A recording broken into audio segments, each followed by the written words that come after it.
Okay.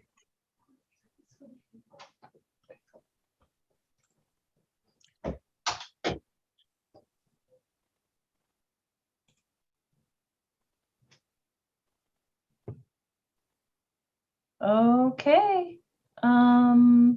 Can you hear me all right? I just wanted to test before the. Yep, I can hear you, Bryce. All right, thank you. Good morning, everyone. The online meeting of the Windward Planning Commission will now come to order. It is Thursday, June 3rd, 2021.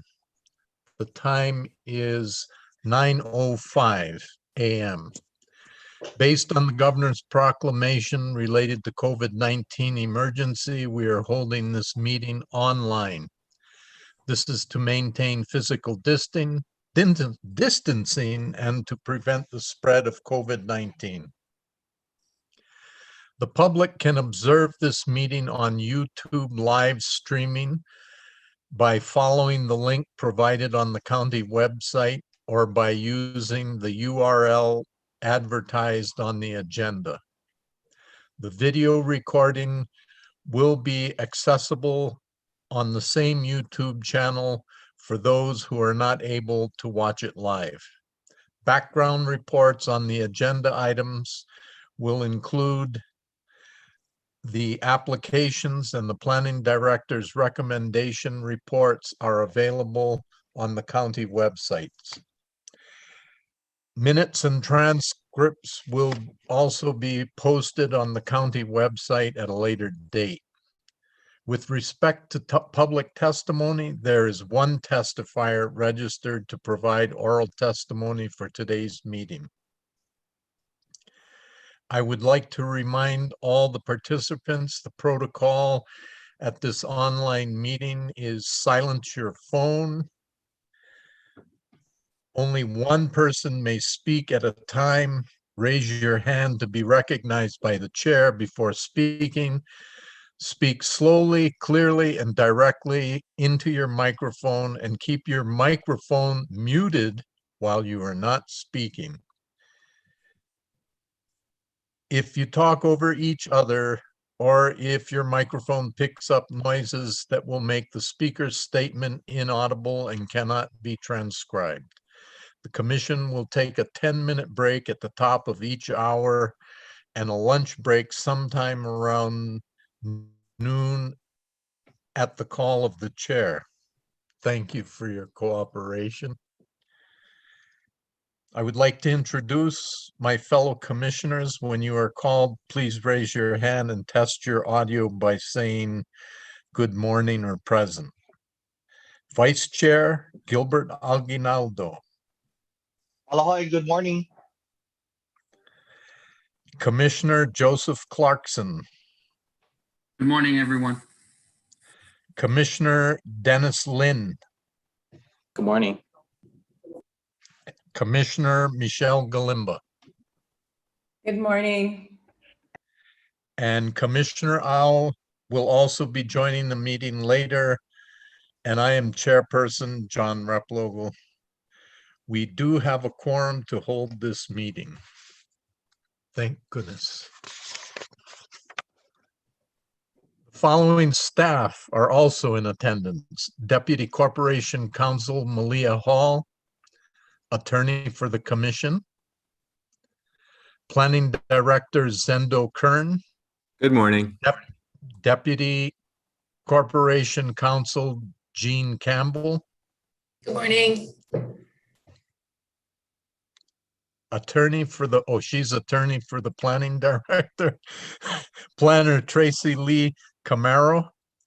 Good and morning. Commission Secretary Melissa Dakayanan Salvador. Good morning. And assisting the commission and staff temporary assignment planning program manager Maya Jackson, who is hosting this virtual meeting.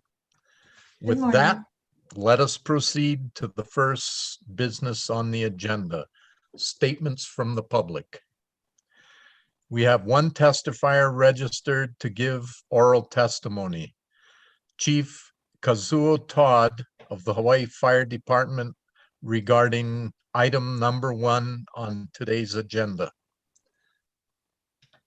Chair Rep Logo, I don't see that Mr. Todd has logged in yet. Okay. Should we give him a minute or move on?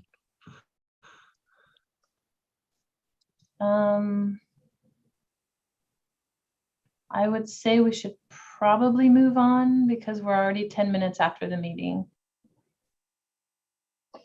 Okay, I would second that.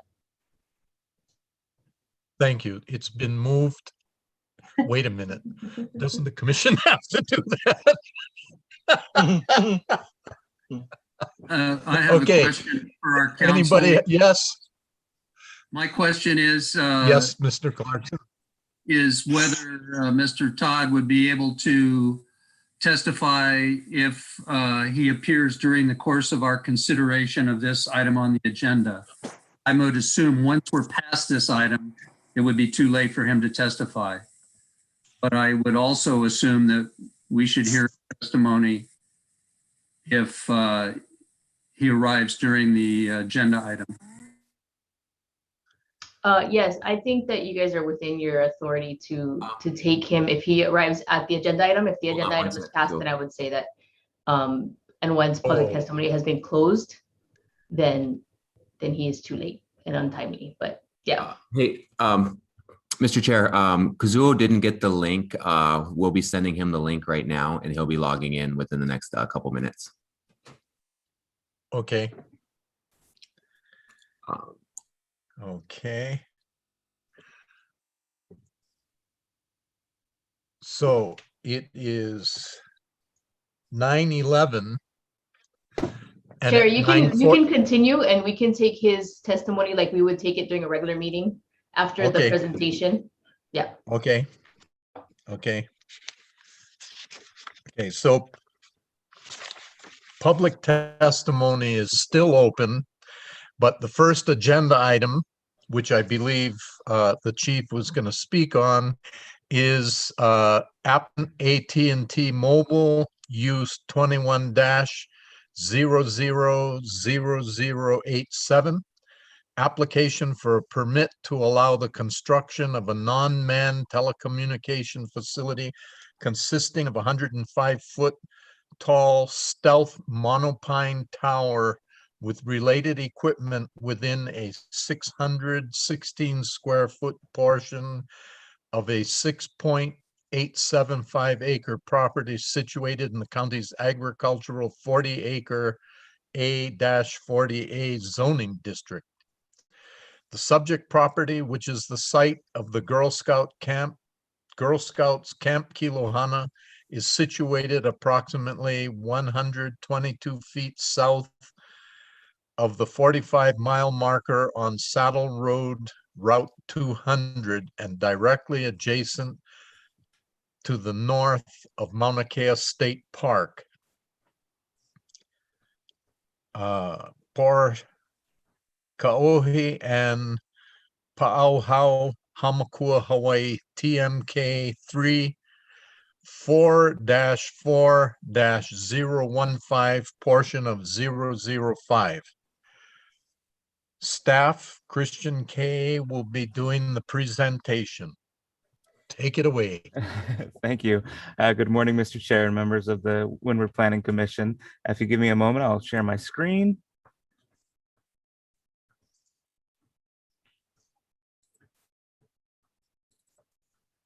Okay, can everybody see that? Yes. All right, perfect. Thank you. As the chair mentioned, this is a use permit application for a telecommunications tower.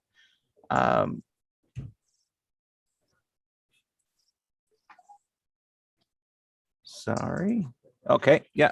The subject 6.875 acre property here outlined in red is located in the Hamakua district of Hawaii Island.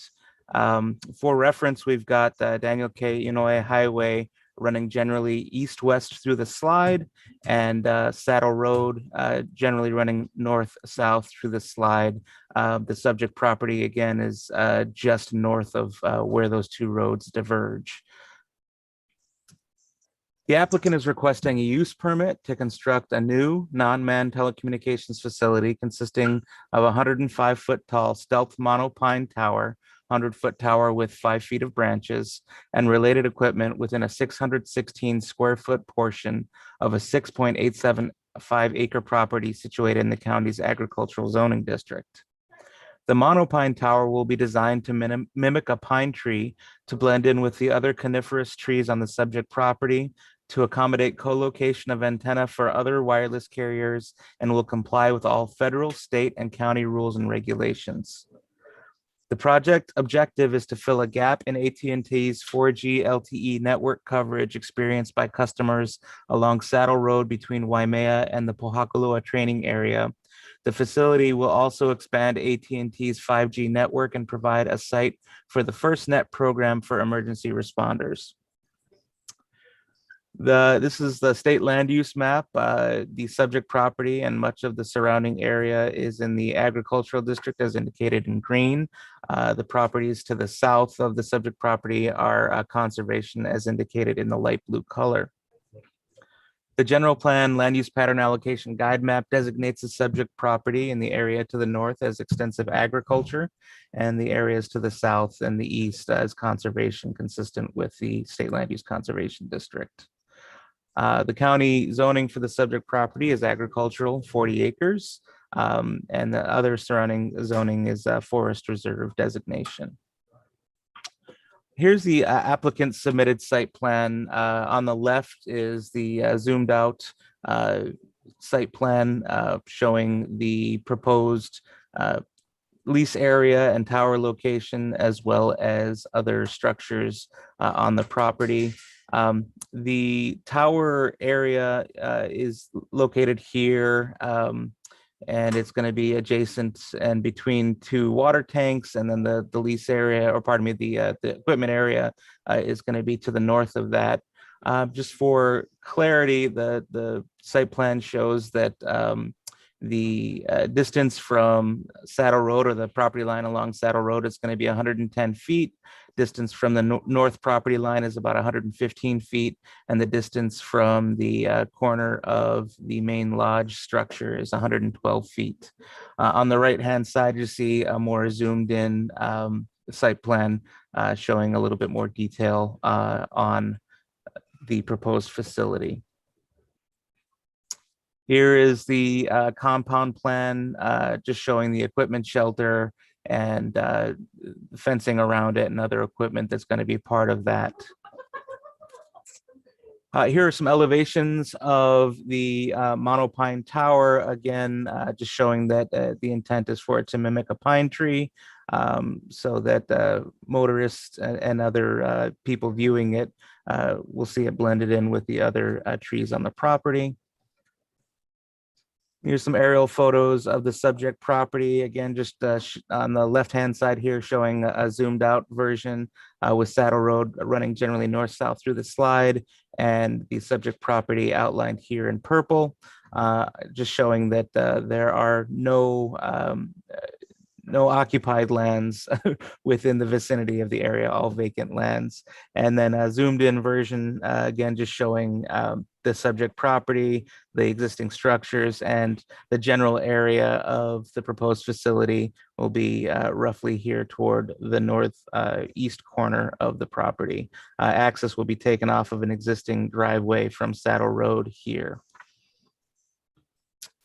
Here's some photos of the site and permit area. Again, the access road is here toward the corner of the property. Generally, the proposed facility will be located here. On the right-hand side, you have Saddle Road looking south, with again the proposed tower generally in this area. And then on the bottom, there's a photo of Saddle Road looking north. And the applicant submitted with its application photo simulations of what the proposed tower would look like on the property. So the middle map here is just showing the viewpoints. So number 1 here is looking south along Saddle Road, and as you can see, the camp is located here.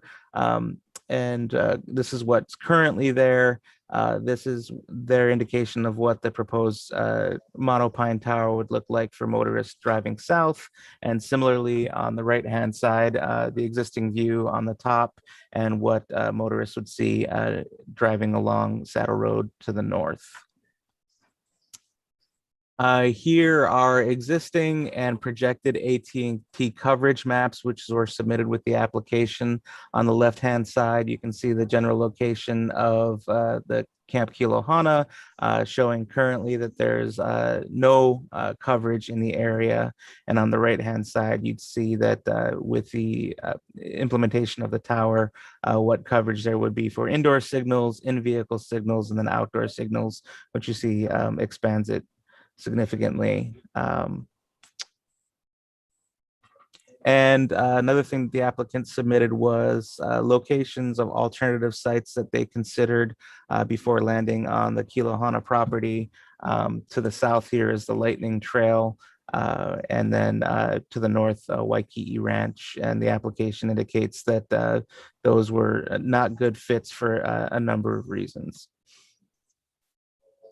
So the planning director is recommending approval of this tower with conditions. Since we sent the background and recommendation out to the commission, we received some additional correspondence, 2 agency comments, one from the Department of Public Works and one from the State Department of Health, and then received some additional testimony from Kennison Tejada from FirstNet, with some information on the FirstNet program and how the proposed tower would fit within that. With that, I'm happy to answer any questions the commission may have, and I will stop sharing my screen.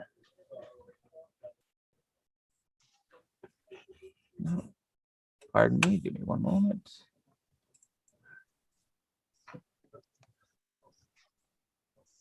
Okay. I'm going to vote for allowing the person to testify before you ask your questions. Do you think you can remember them in that brief 3-minute time? So. Yes, we can. Fire Chief Kazuo Todd of the Hawaii Fire Department will be testifying today. Would you please raise your right hand? Do you swear to affirm to tell the truth on this matter before the Windward Planning Commission?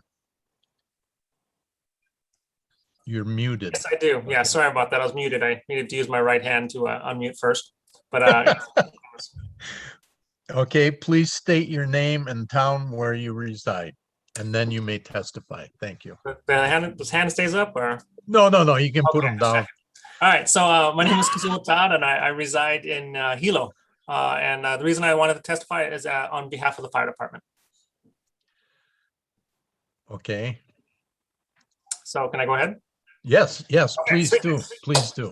All right, so I'm going to make it brief. I do have to head down to the county council here to ask them for more money. But essentially, right now, when it comes to cell phone towers and poles, the fire department, generally speaking, is for them. And the reason for it is, one, from the safety of our community. So from people that are traveling the road, this is part of their old, saddle highway. It's a dangerous location. A lot of people are taking tight curves at too high speed, and then they flip a car. And so having good cell phone coverage up there to be able to call in to 911 is very important for us.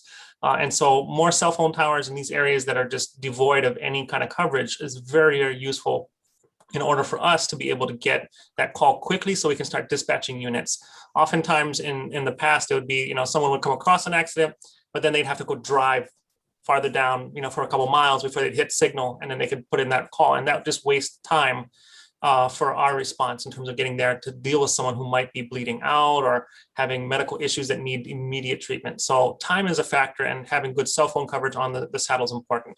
The other side is from the responder side itself. So for our responders, we make use of the data that is transmitted between those towers and our dispatch center and our computers, as well as cell phones that are on the rig. So while we have our own radios and we have systems out there to talk on a radio, which is different from the cell phone towers, Nowadays, a lot of the information that's being sent out to our units is being done on what's known as a mobile data terminal. So it's a computer that's being installed in a lot of our ambulances and now our trucks and everything else. And I have the latest generation on my desktop here that we're working to push out in our vehicles very soon.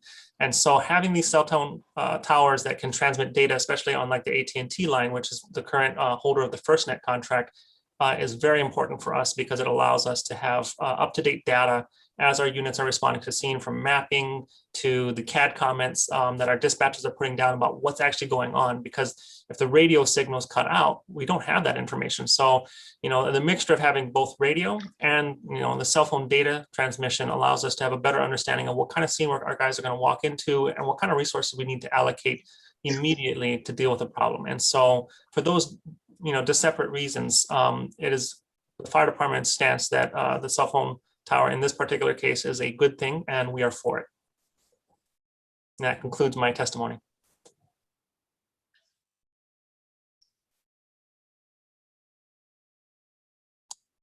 Mr. Chair, you're muted.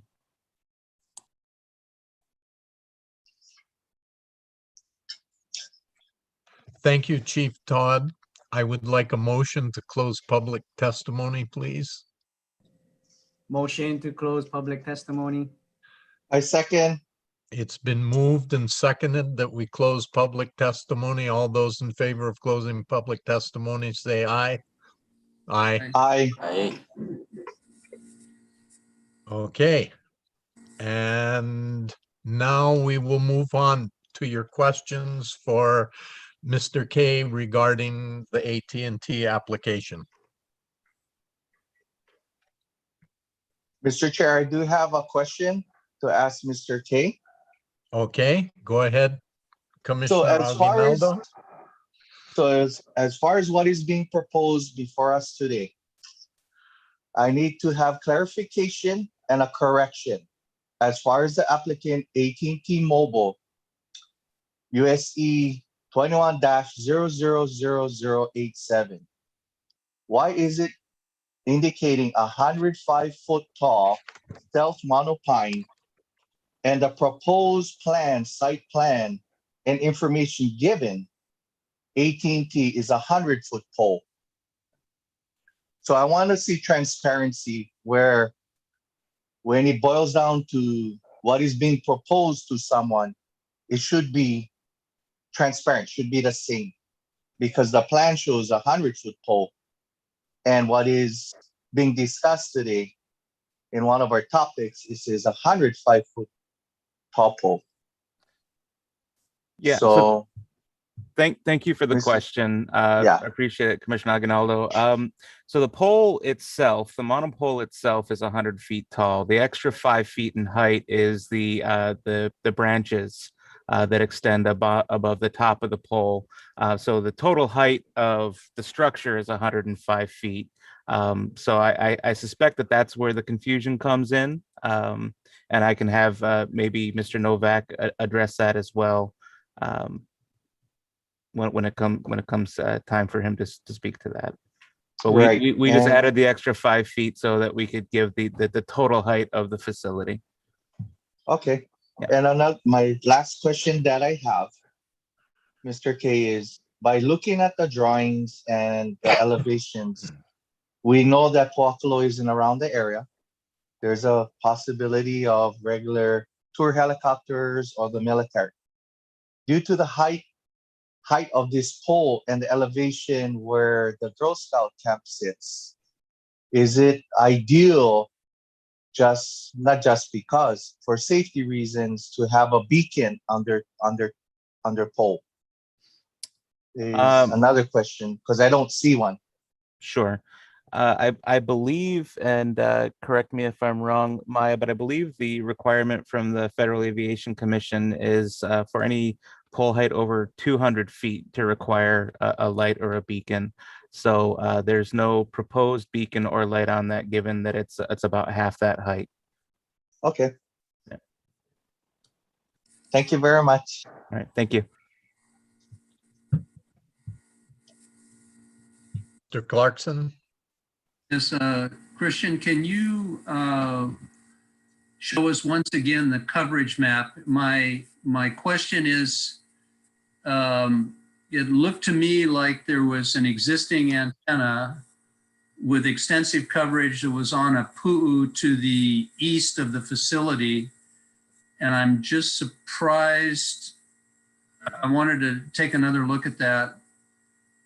I'm surprised that an antenna farm or a existing pole at a higher elevation provides absolutely no coverage to this area.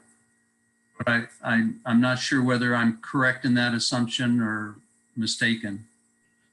Sure. Just give me 1 second, please, to share my screen here.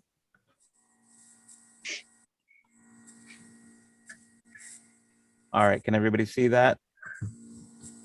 All right. Let me zoom in. Yeah, so again, on the left-hand side, what was submitted with the application is the current location and the current coverage in that area. And then again, on the right-hand side, showing the projected coverage once this tower is installed. In terms of how this map was created, where it came from, and how to, aside from what I've shared, decipher it, I'm going to defer to the applicant. In terms of what's there currently, and we're just going off of the coverage maps that they've provided us. Okay, well, can you use your cursor to indicate the tower to immediately to the southeast? Yes. Now, can you please show me I think it was a photo, an aerial photo, something that showed a massive pu'u to the southeast of the site. There was another slide you had. Was it this one here? Yeah, can you indicate where that tower is on that Mauna Kea? No? Yeah, I mean, this is Mauna Kea here, the summit Never here. mind. Yeah, it is a massive pu'u, that's for sure. Wait a minute. No, that can't be right. Well, maybe we'll have to ask AT&T where well, I guess that scale is completely different, isn't it? Yeah. All right. Thank you. All right, thank you. One other question. Yes, sir. The photos of the view plane simulation, as far as I could tell, they do not include the overhead power lines proposed to the facility. Is that correct? Yes, that is correct. It's not showing that. Thank you. Yep.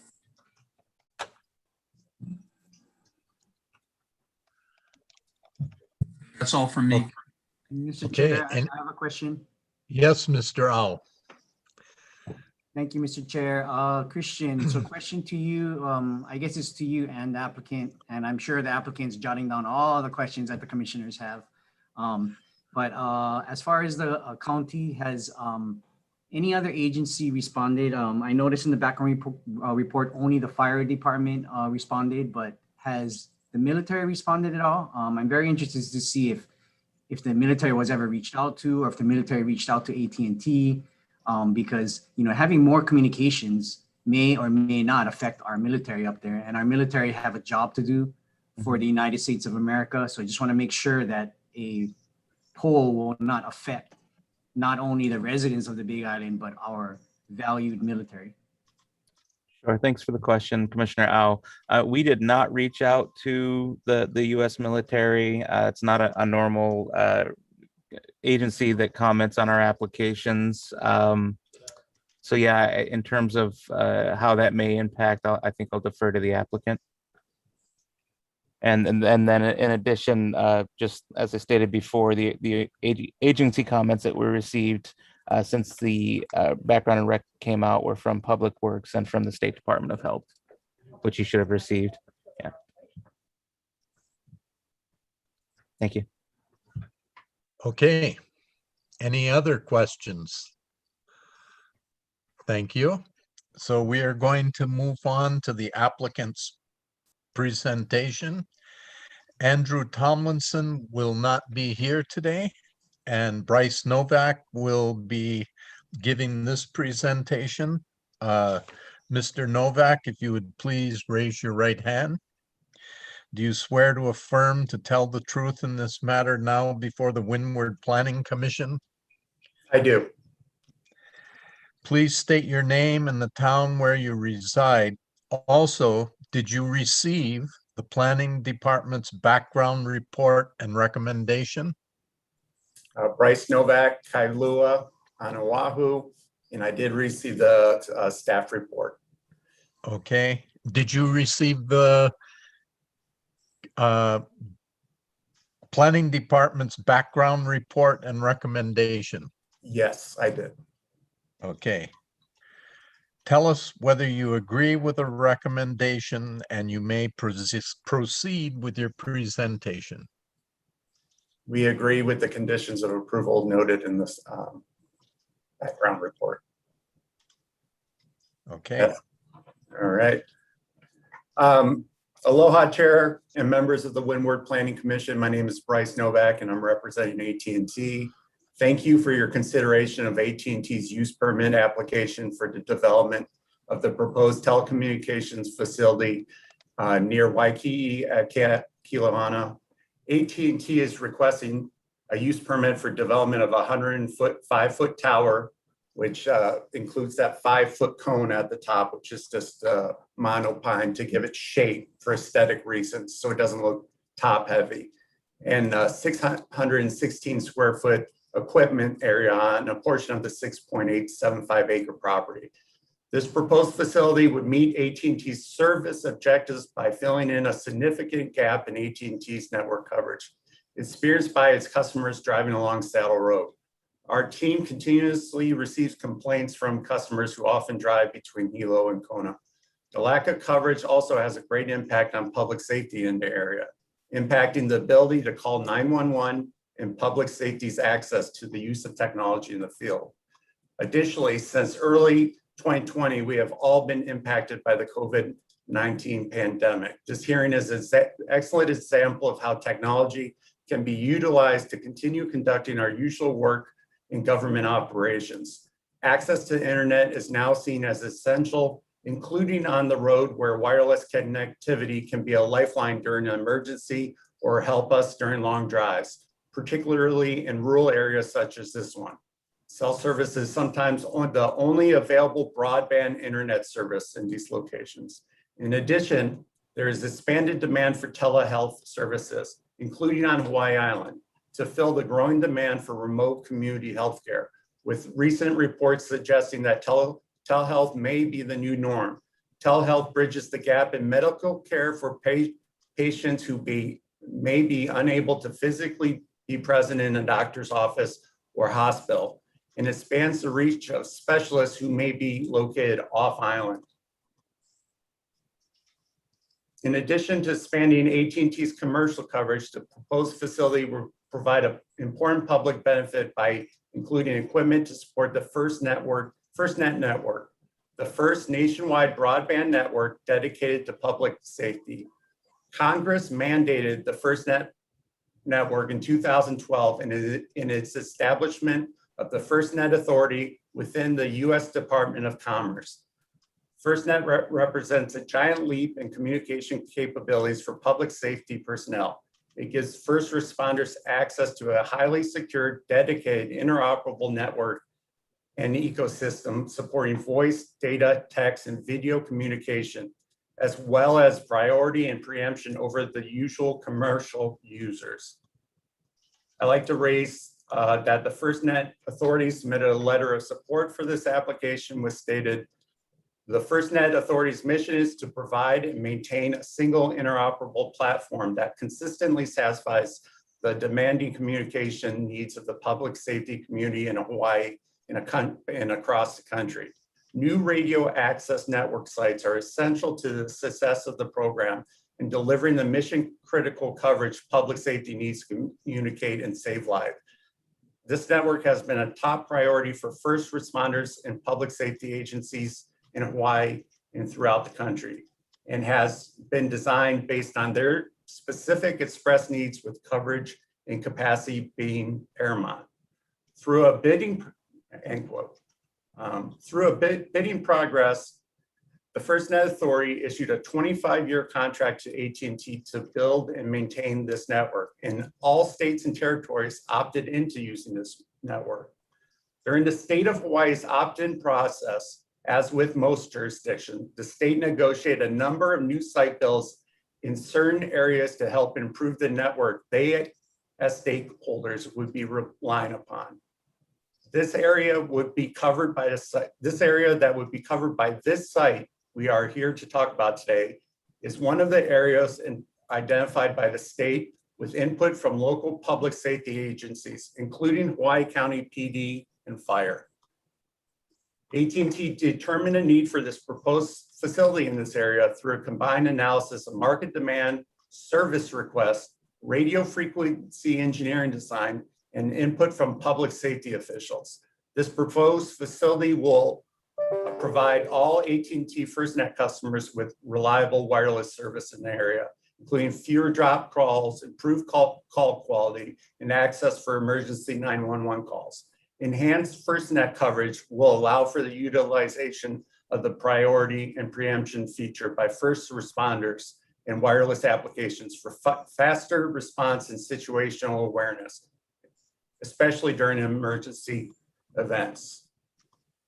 For example, as they have testified in the past before this commission, Hawaii County Fire Department uses the FirstNet network to view real-time data related to emergency conditions prior to their arrival on site. Similarly, Hawaii County PD utilizes the FirstNet network in concert with the county-owned land mobile radio system to provide communication and rapid access to data. I'd also quickly raise a letter of support from the CEO of the Girl Scouts of Hawaii, our landlord for this site, which states that they feel this project will be an asset to the community and look forward to the educational learning experience that this project will bring to our Hawaii Island Girl Scouts as we focus on the importance of science, technology, engineering, and math in the workforce development for young girls and the contribution of STEM to our community's future, end quote. As noted in the CUP application, AT&T is proposing a stealth facility, specifically a monopine, to reduce the visual impact. If there are other design preferences, please know that I would be glad to take your feedback. As shown in AT&T's application, the proposed project meets all applicable requirements of the Hawaii County Code 1983, 2016 edition as amended for citing new wireless communication and complies with all other applicable state and federal laws and regulations. AT&T's proposal is also the least intrusive means of meeting its coverage objectives for this area along Saddle Road. Again, this site is being built as part of AT&T's commitment to building the FirstNet network, and public safety will be enhanced by the Commission's approval of this application. Additionally, this site is also in response to customer feedback about coverage gaps along Saddle Road. Or concurrently, AT&T respectfully requests the Planning Commission approve this project as proposed, subject only to the County of Hawaii noted conditions of approval. Thank you very much for your time and consideration, and I'm available to answer any questions you may have.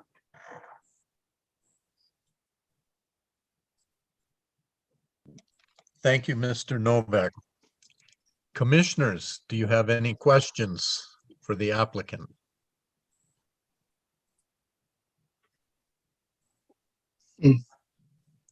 Yes, Mr. Clarkson. Yes, I would like to ask Mr. Novak if AT&T would be willing to go underground with their utilities once they cross over the Saddle Road to minimize the view plane problems. I'd prefer that they go underground from the utility pole on the opposite side of the road, but I know that would be extremely expensive to cross the road underground. And then my second question would be, would you be willing to support an additional condition that we put on towers in the past that the structure be designed to support, I think it was a nominal extension under 20 feet in case another company wanted to co-locate either above or below, that the structure be constructed to support co-locator either above or below the AT&T antennas. Those are my questions. The first one is easy. They'll be designed to, the tower will be structurally designed to accommodate additional co-locations by other carriers. So it'd be structurally designed for that. So they could easily, there's multiple center lines below AT&T's equipment that other carriers could co-locate on. They could also do extension, whether that 20-foot extension, if they required to go above AT&T, it looks like they would need a setback variance because of the property lines. But they could, if the county's okay with that, it's within their option to approve that. So the answer is yes, they'll be structurally capable of co-location. Regarding going underground for utilities, we would prefer not to go underground because of the sense of cost of the long run. Helco typically requires those long underground runs to be encased by concrete. We would prefer not to do that at this time. So I would say we'll try and keep the I think there's only 3 or 4 poles proposed for the site, so we prefer to keep it overhead at this time.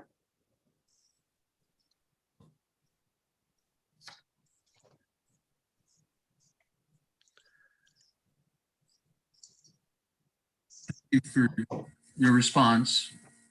I'm mulling. Okay, thank you, Mr. Novak. Any further questions? Yes, Mr. Owl.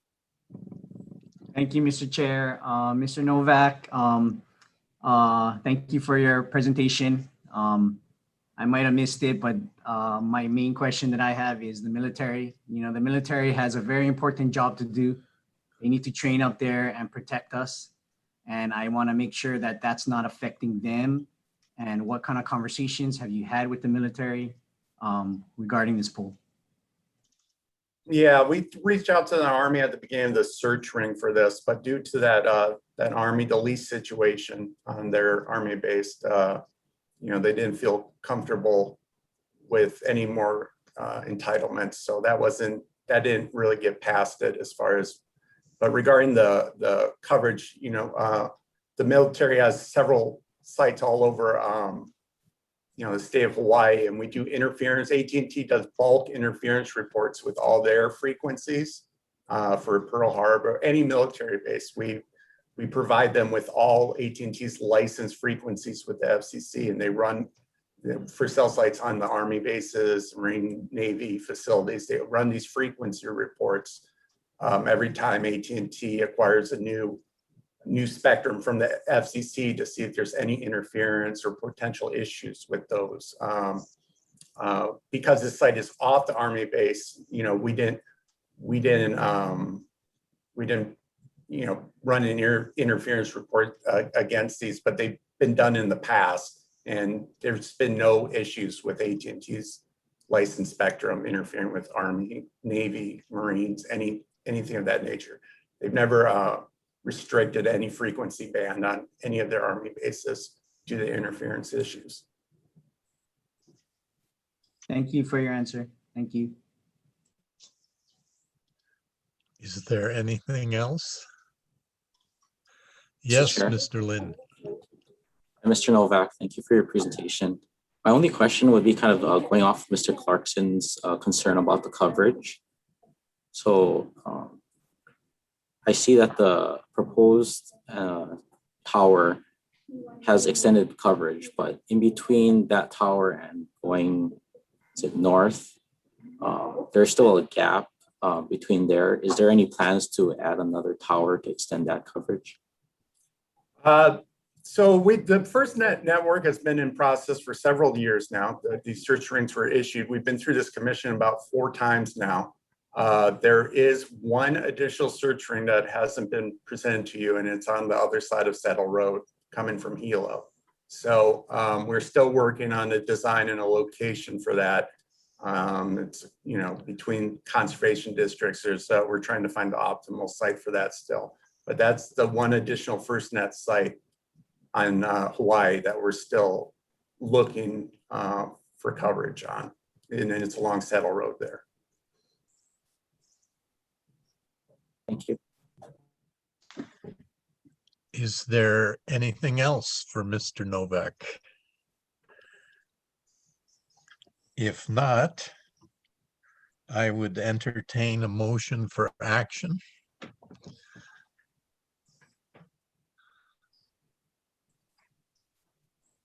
Yes, Mr. Ao.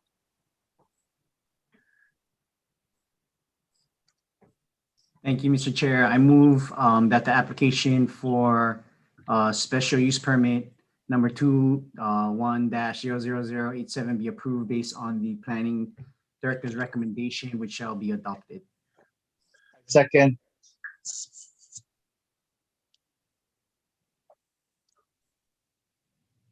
A second?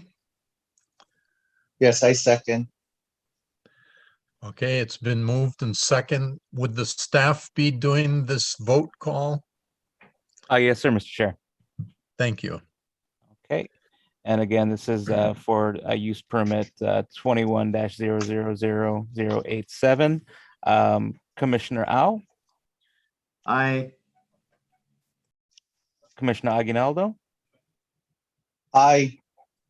Commissioner Clarkson, Aye. Commissioner Galimba, Aye. Commissioner Lin, Aye. and Chair Rep Logo. Aye. Thank you, Mr. Chair. Motion carries 6-0. Thank you, Mr. K. We will now move on to item number 2, which is applicant John Wagner and Charlene Iboshi.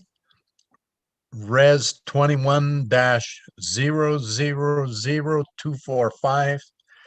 Application for a change of zone from single single family residential 10,000 square feet RS10 to a general commercial 7,500 square foot CG-7.5 zoning district for 19,295 square feet of land.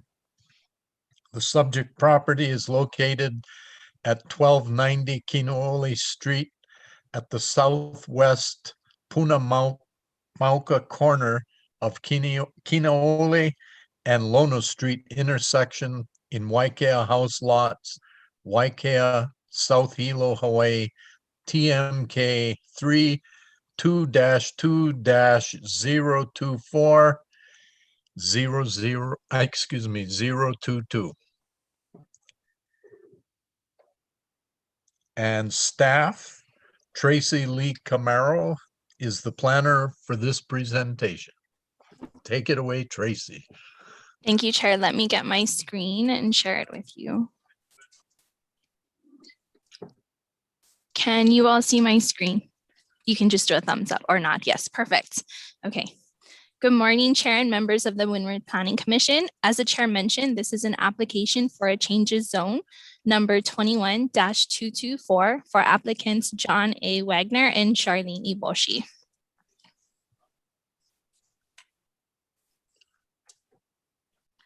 The subject property is located in the South Hilo district of Hawaii Island, more specifically in the Waikea House Lots area. The top of your screen is headed in the Hamakua direction and the bottom is in the Ka'u direction. You have this district area before you, excuse me, that applies to an area that has various commercial uses as well as residential uses that span around the subject property and that we will be discussing today. The applicant is requesting a change of zone to reclassify the subject property from a single-family residential 10,000 square feet, also known as RS10, to a general commercial 7,500 square feet. The applicant's stated reasons for the request is to formalize the existing commercial use of the property as general office space for the landowner's lessee, the state of Hawaii, and to allow for additional future land uses that are permitted within the CG district. The existing dwelling that is located on the subject property is currently being leased to the State of Hawaii Judiciary Branch for general office use for the Children's Advocacy Program and its related activities. I just wanted to take the time to provide the commission with the background on the subject property. As mentioned in the slide before, the current lessee is the State of Hawaii, and in May of 1990, the Planning Department issued a determination in response to a zoning inquiry for the operation of the Children's Advocacy Center to be located on the subject property. The Planning Department stated that in its reasonings for the approval was that the use was qualified under a public service use, and the director at the time had issued conditions for the subject property, which included that the Children's Advocacy Center was to be the sole occupant of the structure. The use was not to be transferable to anyone else. And lastly, the applicant was to acquire final plan approval from the Planning Department prior to the use of the structure. Any provisions from the May 1990 request would also require a reevaluation. So on June 13, 1990, the Planning Department issued plan approval to the landowners, and shortly after the plan approval was given, the landowners came in and got the appropriate building permits to convert the existing dwelling to the office space that it's currently being used as. This is the county zoning map for the subject property. The subject property is outlined in red, and the county zoning for the subject parcel is single family residential, 10,000 square feet, as indicated in the yellow color, also shown as RS-10. The surrounding properties include a property located to the west that is zoned neighborhood commercial, 10,000 square feet, also shown on your screen as CN10, and is indicated by the salmon color. To the north and across the Lono Street and Kino'ole Street intersection is the credit union that is on a parcel that is zoned general commercial, 20,000 square feet, as indicated in maroon. And directly east and across across of the subject property on Kino'ole Street is a property zone general commercial, as indicated in the lighter color maroon. This is the state land use boundary map. The subject property is outlined in red on this map. The state land use designation is urban, which is shown in the pink color. As you can tell, the entire property is within the state land use urban district, as well as all of the surrounding properties are also located within the state land use urban district. This is the general plan land use pattern allocation guide map. The subject property is outlined in white and is located within the red area that represents the high density urban. This LUPAG area spans much of this subject property as well as the surrounding area. This is where the Planning Department envisions the land use pattern for high density urban development, which allows for general commercial, multiple family residential, and related services. This is an aerial photo of the property with the subject property outlined in red. The subject property is rectangular in shape and is located at the southwest corner of the Kino'ole Street and Lono Street intersection. On your screen, you have Kino'ole Street, which is a county-owned roadway that is maintained with about a 60-foot right-of-way. Kino'ole Street is running diagonally from the top of your screen to the bottom. Lono Street is also a county-owned roadway that is currently not maintained and is unimproved. The applicant's driveway is currently the only improvement that exists within the Lono Street right-of-way. Nearby properties include a medical office located to the west, a credit union located to the north, and directly east is a vacant lot. There are some scattered single-family residences along Kino'ole Street, and located behind the subject property, you have a property that contains housing for the state of Hawaii. This is a site plan that was submitted by the applicant that shows the existing structure, excuse me, as well as the surrounding area.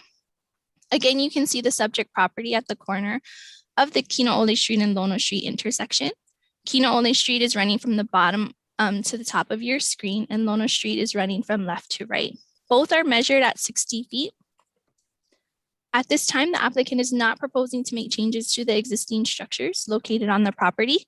This site plan was submitted by the applicant for the purpose of their rezone application, just to indicate the structures that currently exist on the property. As you can see, there is a dwelling and existing garage. Both were constructed in 1925. The existing sidewalk with planter is also shown on the site plan to your right, which fronts the property on the Kinoole, along the Kinoole Street.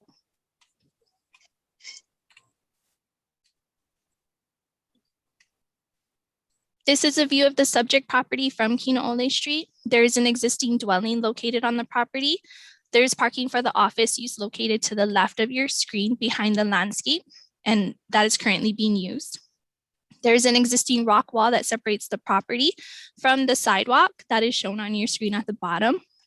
If driving on Kinoole Street, you'll notice that the rock wall is continuous and goes along the Kinoole Street frontage for most of the properties in the area.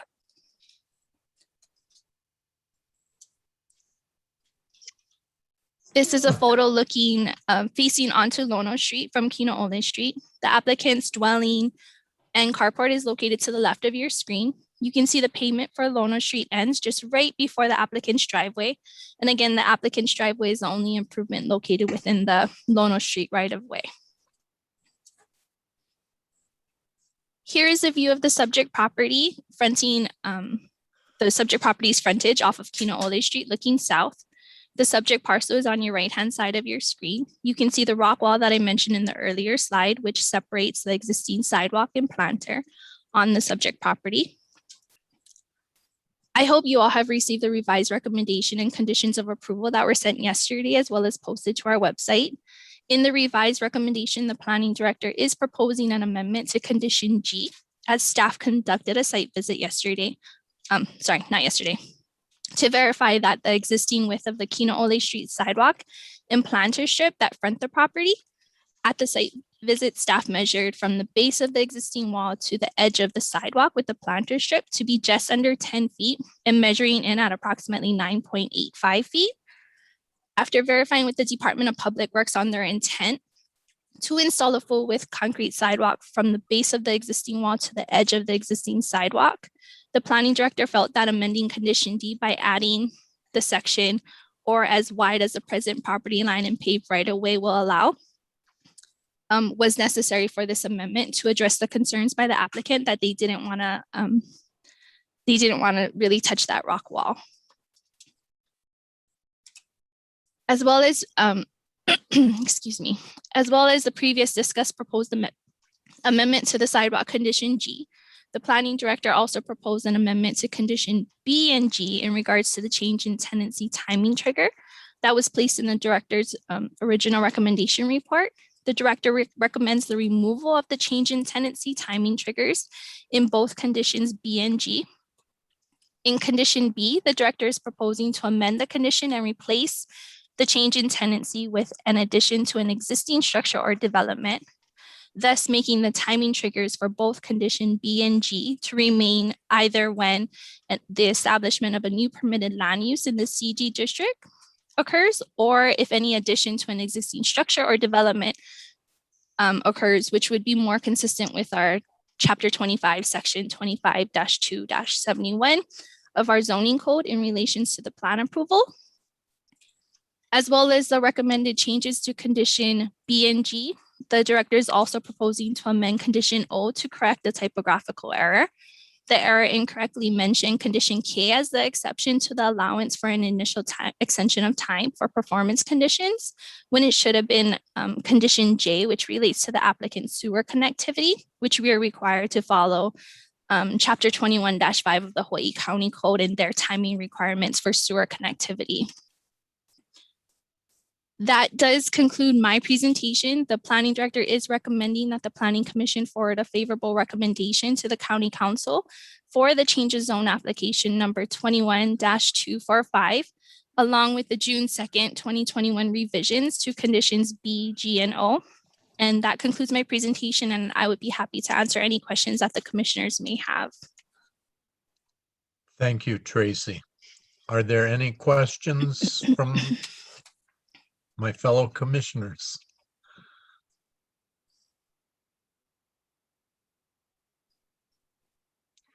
Yes, Mr. Clarkson? Yes, I have a question. There's construction within the county right-of-way on Lono Street, the driveway, parking, there's even a shed encroaching, it looks like, onto the right-of-way. Condition H requires that construction within the county right-of-way shall comply with Hawaii County Code, Chapter 22, County Streets.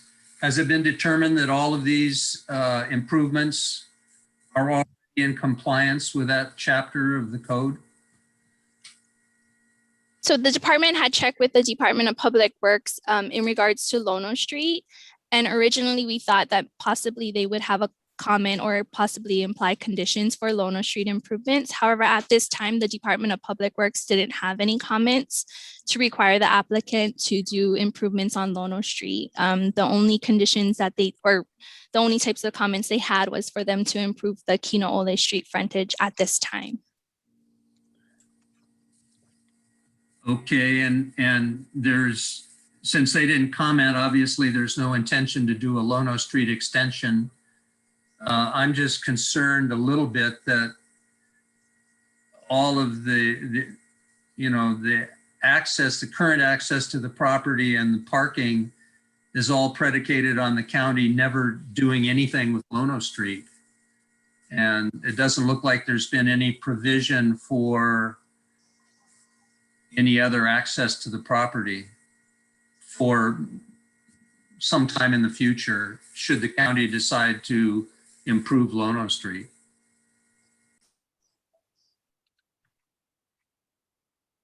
I can try to answer that question, Commissioner Clarkson. So the Department of Public Works does not allow any encroachments within their right-of-way. So if there's any concrete structures, they would have to, the applicant would need to remove that if it's within the county right-of-way. And so that is covered under the county streets code, is my understanding.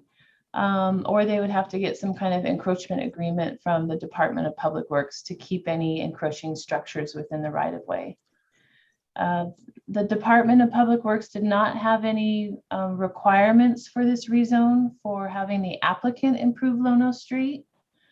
But should some land use, commercial land use, be established in the future that would require another access, then either the Department of Public Works would then have to come in and pave Lono Street, and then the applicant would need to connect to Lono Street as required by Chapter 22, the county streets code.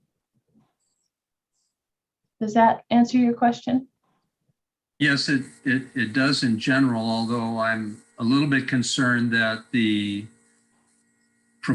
map of the proposed use after rezone still shows all of the unauthorized improvements on Lono Street. It doesn't show them being removed. I mean, in a way, it's fine with me as long as Public Works doesn't have any problem with it, but it is kind of unusual that all of this activity is taking place in a public right-of-way and is continuing to be proposed to take place. That's not a question, that's just a kind of comment. Yeah, maybe we can ask the applicants what their plans are for the encroachments and what their intent on keeping the encroachments or removing them is. Yes, may I speak to that, please? Yes. I'm Hi. sorry, who are you? Hi, good morning. Yes, let me introduce myself. Thank you. My name is Jill Rasnov. I'm the representative and attorney for applicants John Wagner and Charlene Ibashi, who are here with me today on the screen. And I thank you for this opportunity, Chair Replogle and the entire. Excuse me. Was it sworn in? We're still answering Yes, questions. I understand. Thank you so much. Okay, Just wanted to so appreciate- your thank you. opportunity will be coming up here in a minute. Yes, I totally understand. I just wanted to Okay, thank answer you. that question from Commissioner Clarkson. You may address that when it's your turn. Oh, I thought you wanted to hear from me. I'm sorry. I did, but then I thought about it. Oh, You are connected to the Ibashi and the building, and you are next. yes, sir. And they have questions, and you may address those then. Thank It is my understanding of how it works. So, again, are there any more questions from my fellow commissioners? Commissioner Ruffalo, Yes, I do have. Mr. Aguinaldo. So, Tracy, can you bring up that, I think there was a photo of the structure and Lono Street. It was like a site drawing. If she can bring that up again? Yes, let me get that up for you. Yeah. I think, you know, the concern that one of my fellow commissioner, Mr. Clarkson, indicated, it also can, you know, I have a concern on that as well, right? Can you blow it up a little bit? Okay. I'm not too sure if I Okay. can. Sorry. Okay, that's okay. So as far as the concern that Mr. Clarkson has, and I do have, now you see the 60-foot, you know, right away, right? On, let's think about it later kind of county deal where we're not going to do the improvement. But now, if you look at that, you know, right away, now, has that been grandfathered in, or, you know, it's going on the county's property for Mr. Wagner and Ms. Iboshi? Now, the concern I have is that it should be addressed by the county and public works, even planning, is what if they do the road improvement later on and they have an operation, you know, a business going on? How can they enter into their property and the encroachment? It's yes, if we can approve this, have they further investigate if we're converting into commercial, if the building or structure is within the setback? Is kind of like I'm chiming in with Mr. Clarkson. It's on a county public right away. They have their driveway to get in and out of their property. With that, is it considered as temporary right now? Or should that fall into county's hands as if it goes commercial, that the county gotta do at least the improvement up to that property? Is kind of like my question. And I hope I kind of understood Mr. Clarkson, because there's that enclosed carport. And if I look at it correctly, is it like a 5 feet, you know, easement, you know, not easement, but setback there, or I could be looking at it wrong? You know, is if it converts to commercial, has Public Works further investigated if that meets the threshold of them, you know, relocating their building, or has this been addressed in the condition to let the applicant know? Commissioner Aguinaldo, I'll try to answer that for you. Okay. So the Department of Public Works was sent this application for comment and review. And so they were able to see this site plan. And they did not make any comments related to encroachments or improvements in their right-of-way, other than to say that any future access driveway onto a public street, which is Kinaole or Lono Street, would be required to comply with the county street code. And so the applicant would need to come in and get a permit from Public Works in order to establish a driveway on either of those roadways, which means that if the existing driveway is not built to county standards, that the applicant needs to go in and build it to county standards. But Maya, shouldn't that be part of Public Works, Kuleana on that? Because that's the county right away, it's county road. You know, Public Works gotta really look at that. Because, you're telling the applicant to, now you gotta comply, but that's county road. That's my thing right there. It's a great thing what the applicant is doing is changing because Hey, it's a sorry, need of Commissioner service. Aguinaldo, sorry to interrupt. This is Malia Hall. I think we're getting a little bit into discussion here, and I'd like to move forward and let the applicant have their turn. So if there's no more questions, we can let the applicant address that on what the situation is, if they have an easement or that, yeah. Okay, thank Okay. you. Thank you, Mr. Aguinaldo. Yes, Mr. Clarkson. I have one more question on a different item for staff. I've looked several times, but I don't see, perhaps someone from staff can point out where the time limits are in the conditions. There's references to time limits, but I don't see a condition which actually sets any time limits in the condition, except the 180 days for the sewer connection. So that's fine with me. I don't think there should be any time limits, but where are they? So Commissioner Clarkson, in situations like these, especially along Kino Ole Street, where there have been other rezones, we've set time limits as far as like the start of construction shall occur within 5 years, and all of these improvements shall be made within the 5 years. However, in this case, because there is that existing use there, what we did was in condition B, we had mentioned at first that plan approval shall be required prior to change in tenancy. That was one of our timing triggers. Or when there is an establishment of a new land use permitted within the CG zoning district, or in addition to an existing structure or development in accordance with our Chapter 25. That was in the original recommendation for condition B. Condition G also had the prior to change in tenancy wording. However, in yesterday's director's revised recommendation and conditions of approval that were sent via email, the director is proposing to amend those conditions in removing the change in tenancy requirement in condition B, as well as removing the change in tenancy in condition G.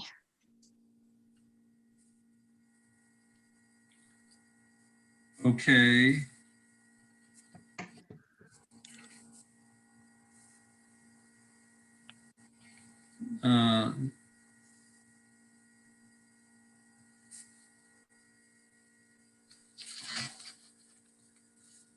Fair share.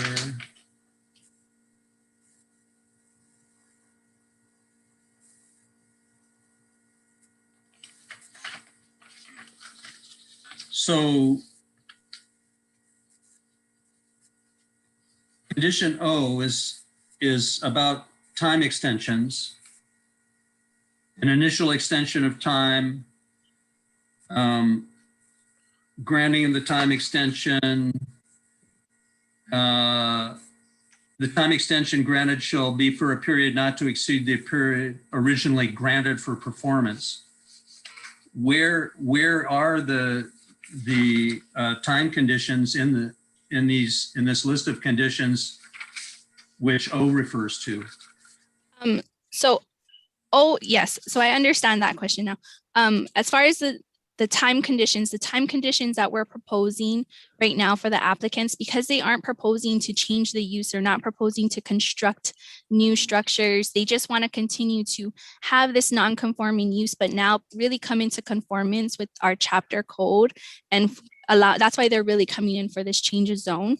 So what we're proposing, and the time conditions will really occur later on if and the applicant can kind of answer what their plans are for the future.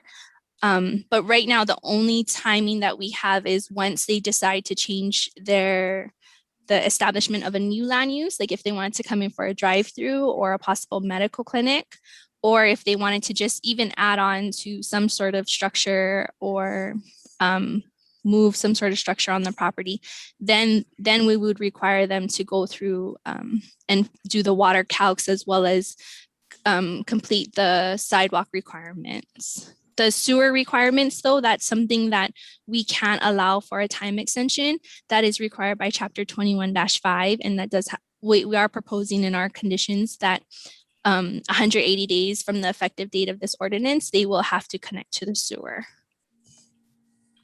Okay, I understand about condition J, but since there aren't any time conditions, like you've got to do this within 5 years, don't you think that all references to time extensions and triggers for time extension should be removed, except for J?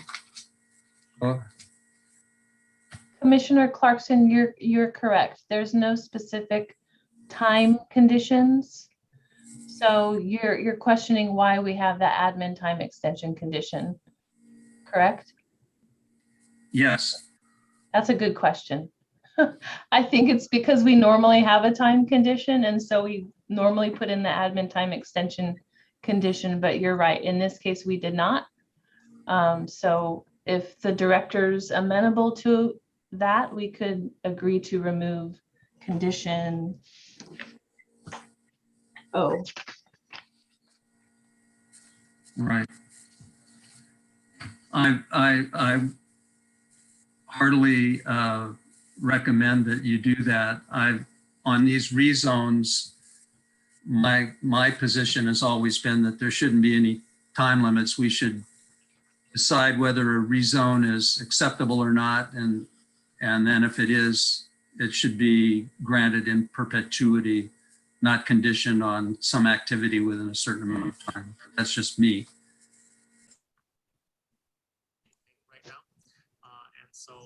Mr. Chair. Yes. Zendoker and Plan Director. Yeah, if the commission feels that we want to remove that condition, I have no issues with removing that condition. Very much a standard condition and a housekeeping matter. So no problem there. Mr. Au. Thank you, Mr. Chair. Another question to staff. So from my understanding, applicant, Mr. and Mrs. Iboshi, they need to come in. If this rezone gets forwarded to the county council and it gets approved through the county council, then the applicant needs to come back in for a special use permit. Is that correct? Is that what I'm understanding? No. So once this gets forwarded to county council, the applicant will essentially continue to use the property for the Children's Advocacy Center. In the event that the land use changes and they're no longer using it for office space, or they decide to add on to the structure, then will they come into our office, and at that time they'll probably get a plan approval as long as the use is in conformance with the permitted uses within the CG districts. Yes. Okay, thank you very much. Is there anything else from the commission? If not, we should move on to the applicant's presentation, and don't forget your questions. Okay.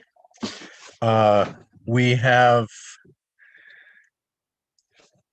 Thomas Ye, Jill Razanoff, and Charlene Iboshi and John Wagner. Would you please raise your right hands? Do you swear or affirm to tell the truth on this matter now before the Planning Commission? I do. You have to unmute yourself. Oh, she's fine. Please state your name, town, and where you reside.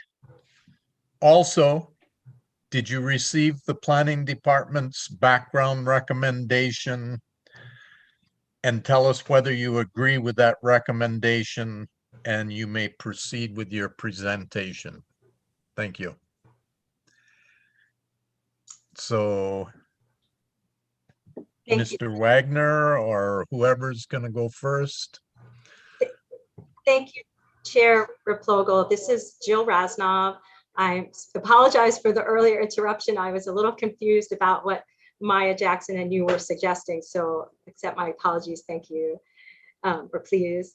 Jill Rasnov, I'm the representative and attorney for Charlene Iboshi and John Wagner, the applicants who are here today. And they're in the screen below me. And I just like to say thank you to the Windward Planning Commission, the chair Replogle, Vice Chair Aguinaldo, Planning Director Kern, Deputy Director Darrow, and the entire planning department staff for all your hard work and assistance on this project, and also to Corporation Counsel Jean Campbell. Thank you so much for this opportunity. Also here today, assisting on this was my law partner, Tom Ye. I'm not sure if he's going to appear or not, but he also says thank you for this opportunity. John Wagner, I just wanted to mention, is a former assistant corporation counsel for the County of Hawaii, and his lovely wife, Charlene, was the former prosecutor for the county, if you folks recall.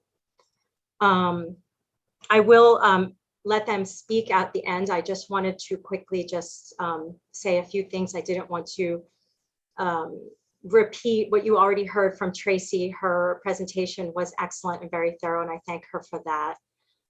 We are requesting, applicants are requesting this change of zone. And the reason is, and let me just tell the story. So John and Charlene, they're longtime Hilo residents. They bought this property on Kino'ole in 1985. So quite a long time ago. At that time, it was their very first residence in Hilo. They were moving back to the state from the mainland, and this is their first house they bought together. So it has a lot of history for them. At that time, the current existing dwelling and carport were already built, already there. Also already there was the driveway on Lono Street that Commissioner Clarkson had pointed out.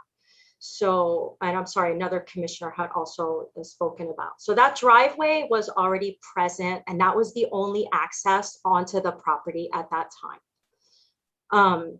In 1990, the applicants decided to purchase a different home for their better to accommodate their growing family. And so they decided to lease this property out. They had an opportunity with the judiciary, the state of Hawaii. They have a child advocacy program that assists children in need.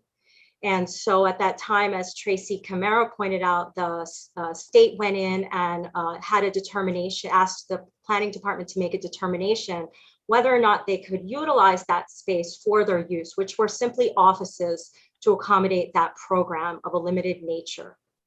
And the planning department at that time made a determination that no change of zone was going to be required and issued a change of use permit on that basis. Also at that time, and I don't think this was discussed in Tracy's presentation or Maya's answering of your questions, there was a plan approval that was required. And one of the requirements under that plan approval had to do with the parking and the backing out situation on Lono. And so the planning department had required the applicants to improve the parking lot on their property so that no cars would be backing out onto Lono Street, just in case eventually there was that expansion that Commissioner Clarkson was talking about. And so now what currently exists, if you look back at that, I don't know if you have that still in front of you, but the map of the property, it shows there is a paved parking area. It's not encroaching onto the Lono Street roadway. It does have about 4 spaces, including a handicap space pursuant to that 1990 plan approval for the Children's Advocacy Center. Also on the property is the enclosed carport, not encroaching onto Lono Street either. And in front of that exists some parking as well. So none of that none of that encroaches onto Lono Street. So I hope that answered your question as far as that issue. I did want to also say that that parking is sufficient.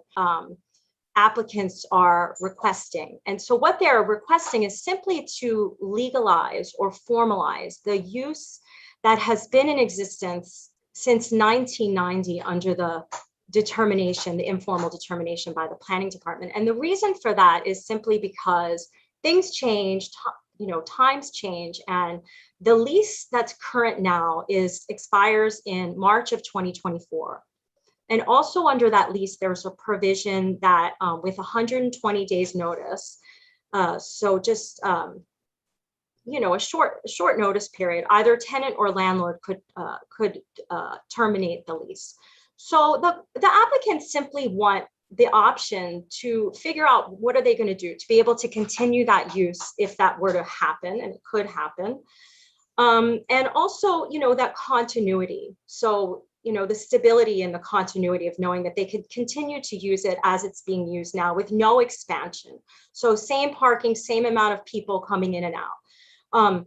They also wanted the ability with the change of zone to CG, the commercial zoning 7.5, to provide for greater commercial options under the permitted uses under the zoning code to the surrounding community. And so those uses, as you see in the amended conditions of approval, if there was an expansion or a change in use, those would be the things that would then trigger the water improvements as well as the final plan approval. And my understanding is if that were to occur, then also the Lono Street access and whether or not it would accommodate those change of use or expansion of use would then be looked at. And in fact, there is a requirement if there are going to be a certain amount of trips made that the applicants did a traffic study, a traffic analysis at that time.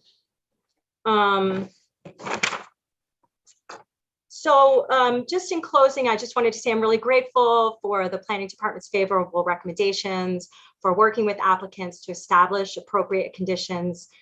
We find the conditions to be reasonable and acceptable to the applicants. We also appreciate the comment from the commissioner regarding the condition O. We were also a little confused by that, but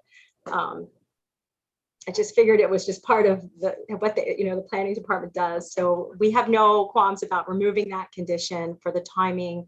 And applicants are able, just to let you know, they're able and willing to comply with and perform the conditions within the permissible timelines for the sewer connection and based on the stated triggers under B and G for the water and the sidewalk improvements. So at this time, I'm happy to take questions, and Charlene and John as well, if you have specific questions for them, they're here and able and willing to answer. Thank you so much for your time. Thank you very much. Fellow commissioners, do you have any questions for the applicants themselves? Yes, Mr. Clarkson. Yes, my question concerns the request to change to CG 7.5 rather than CG 10 or 20 as our properties in the nearby area. And I just wanted to clarify that I assume CG 7.5 was being requested to enable subdivision at some later date if that becomes commercially viable. Yes, you're correct, Commissioner Clarkson, but there are no definitive plans at this time for that at all. Okay, thank you.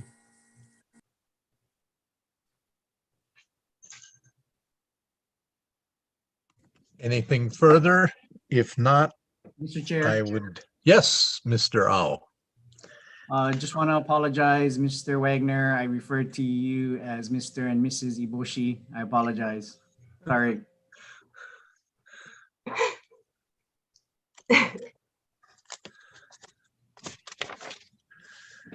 Okay. If there's nothing further, I will entertain a motion as to move forward on this application. Mr. Chair, I'd like to make a favorable. Yes, Mr. Lin. Favorable recommendation be forwarded to the county council on the application for change of zone docket number REZ 21-000245 with the condition that condition O be removed based on the planning director's recommendation, which shall be adopted. Mr. Chair, I second. It's been moved and seconded. Staff, would you do the roll call, please?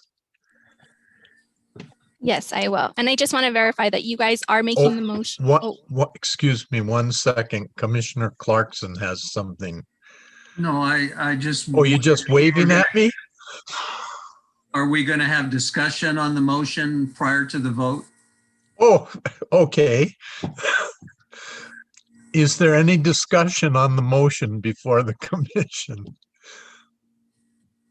I just wanted to, I brought up the issue of subdivision. I just wanted to make sure that we're all good with that. I am, but unless, okay, that's all. Okay. I'm sorry, Tracy, you may now proceed. I just wanted to verify and state for the record that the motion is going to be for a favorable recommendation as recommended by the planning director, as well as his revised recommendations and conditions of approval that were sent on June 2nd, and including the removal of the condition O on the time extensions, correct? That is correct. Yes. Okay, perfect. Thank you so much. With that, I will take a roll call. Commissioner Lin, Aye. Commissioner Au, Aye. Vice Chair Aguinaldo, Aye. Commissioner Clarkson, Aye. Commissioner Galimba, Aye. and Chair Replogo. Aye. With that, we have the motion carries 6-0. Thank you so much. Thank you. Thank you. Thank you very much. Okay. Mr. Thank you Chair, all. We Could will we- not, yes, did somebody have something? could we take a 10-minute break? No. Of course we can. Thank you. So at 10:46, we start again. All right. Thank you. Hasta luego.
Okay, it's 10:46.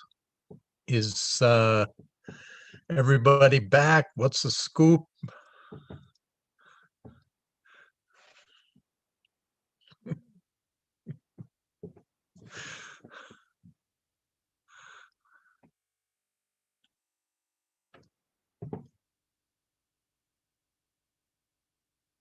Okay.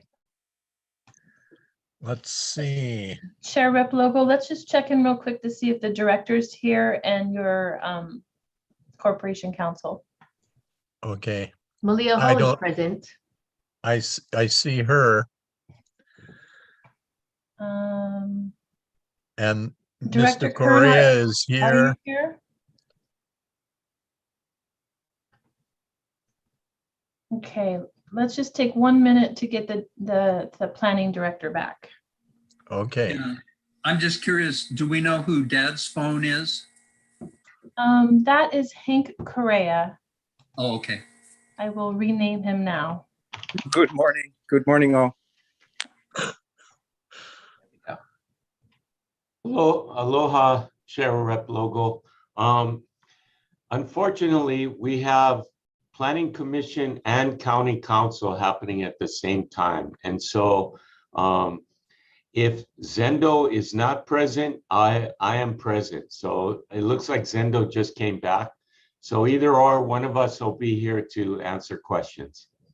Thank you.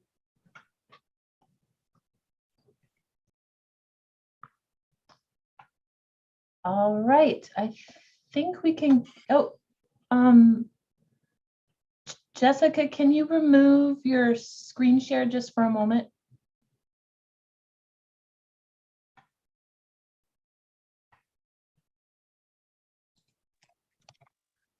I can talk, yes? Yes. Okay, we're moving on to agenda item number 3. Applicant Christy Lee and Henry Correa Jr. Mr. Chair, excuse me, I'm sorry to interrupt you. Please go ahead.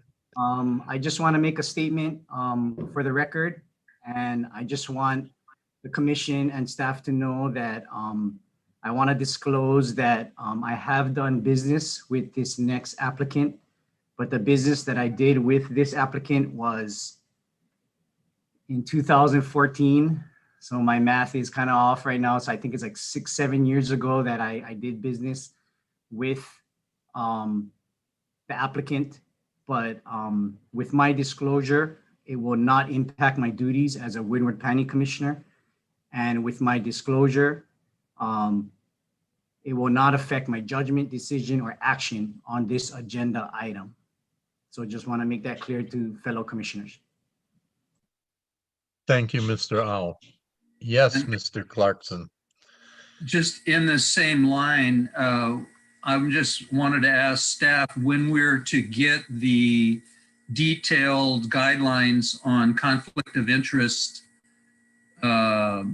decision-making that was promised to us some months ago.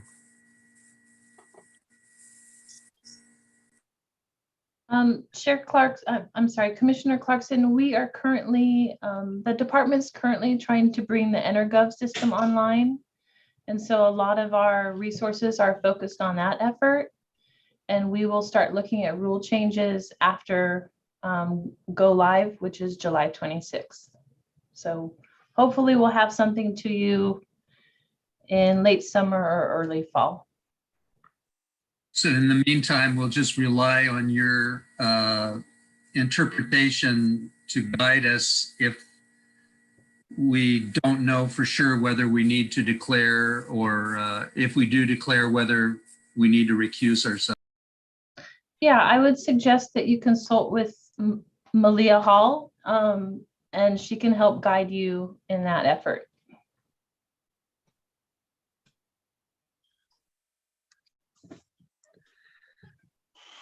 Thank you. Is there anything else before we proceed? Okay. Applicant Christy Lee and Henry Correa Jr. Trust, Res 705. Application for a 7-year time extension of Condition C, time to secure final subdivision approval, and Condition K, deadline for fair share payment of change of zone ordinance 1398, which rezones 6.3 acres of land from agricultural 3-acre 3A, Ag 3A, to single family residential 10,000 square feet RS 10 zoning district. The property is located along the north side of Kawailani Street, adjacent and east of Life Care Complex, Waikea, South Hilo, Hawaii, TMK 2-4-003-021. Staff, you may do your presentation, please. Thank you, Chair Rapogel. Can everybody hear me? Okay, great. I'm just going to take a moment to share my screen.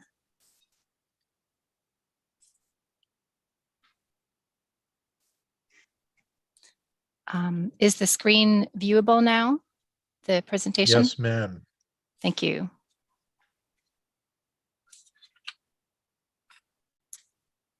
This application is for the applicant Christy Lee and Henry J. Correa Jr. Trust. This is an amendment to change of zone ordinance number 1398 or rezone 705.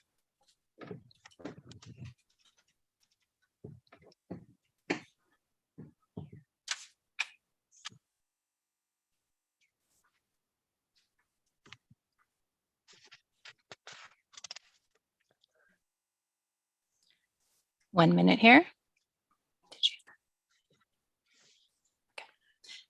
This slide shows you the location map. The project site is outlined in red. It is along West Kawailani Street. It's located just adjacent to and east of the Life Care Complex.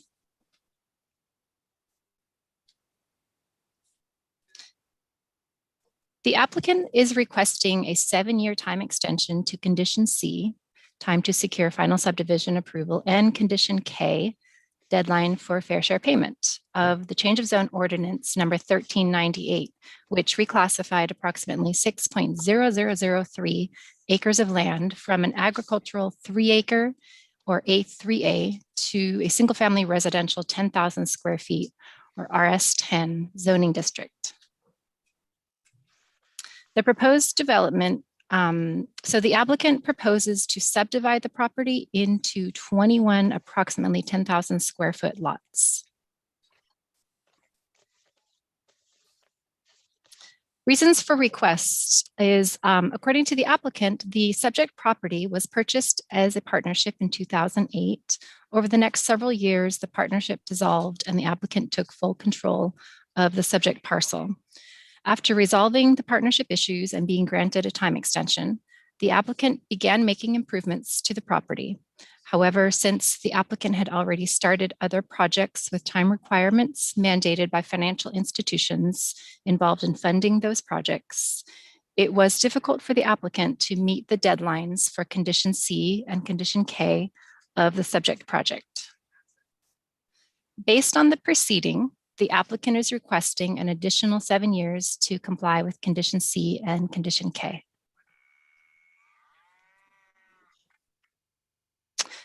This slide shows you the county zoning in the area. The project site has been rezoned RS10 based on the original ordinance. And nearby zoning designations are RS10, also RS15, which is residential single family 15,000 square feet. And to the north, there is agricultural 3 acres to the north and east, or sorry, west. The state land use designation is urban for the project site. Most of the area is designated urban, as you can see. And to the north and west, there is agricultural zoning, or sorry, not zoning, there's agricultural state land use designation. The general plan designates this site as low density urban, as it does most of the area. However, in the near vicinity, as you can see, there is university use, there is rural designation, and there is a small area that's orange that is designated medium density urban. The aerial photograph you're seeing shows the project site outlined in blue, and just adjacent to the site is the Life Care Center, the existing Life Care Center. There's single family dwellings predominantly to the south and to the east of the project site, and vacant lands or agricultural lands and small amounts of single family dwellings to the north and west. The applicant has submitted this proposed subdivision map. It shows the access drive on the left side of the screen and the proposed layout of the lots.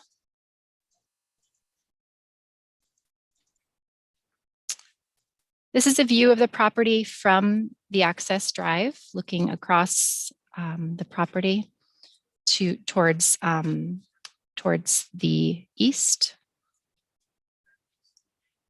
On the left is a view of the access drive looking north. On the right is a view of the access drive looking south.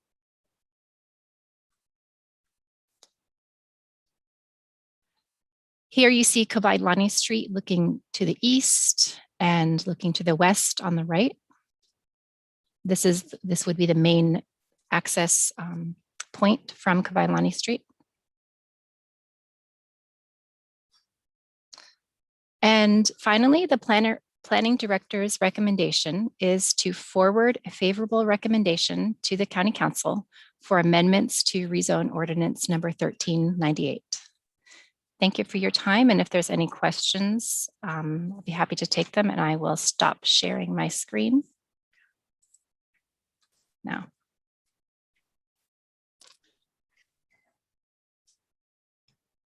Chair Rep Logal, you're on mute.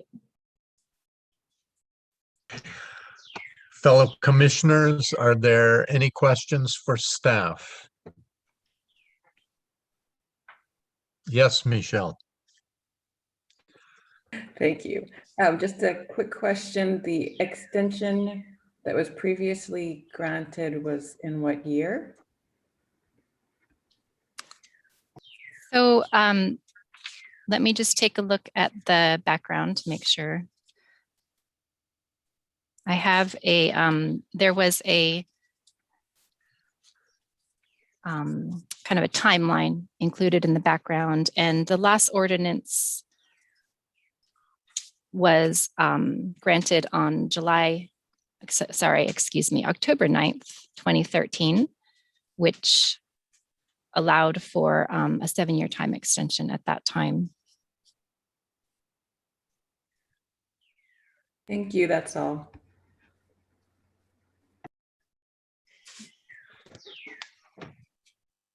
Anything further?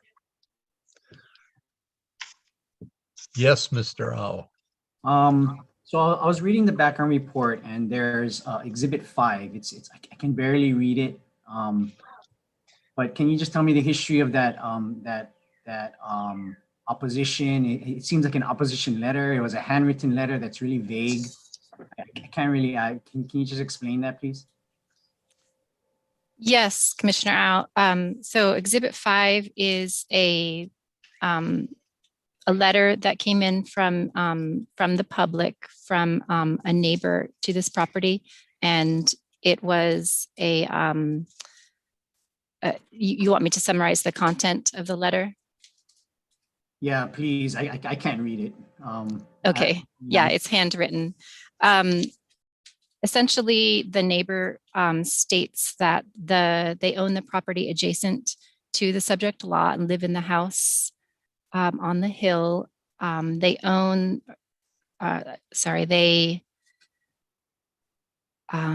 they state that they understood that the applicant was going to make a pasture on the subject parcel, and that they're not sure why that didn't happen. They're asking why that didn't happen, and also that they opposed the request for an extension unless it is, they don't want anything done with the property unless it's for agricultural purposes.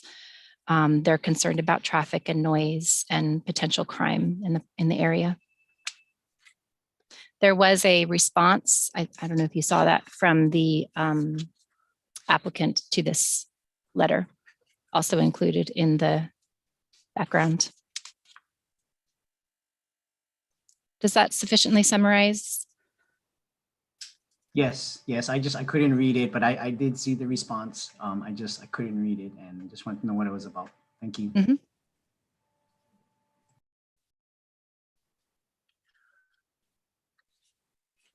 If there's nothing further from the commission, we will move on to the applicant's presentation.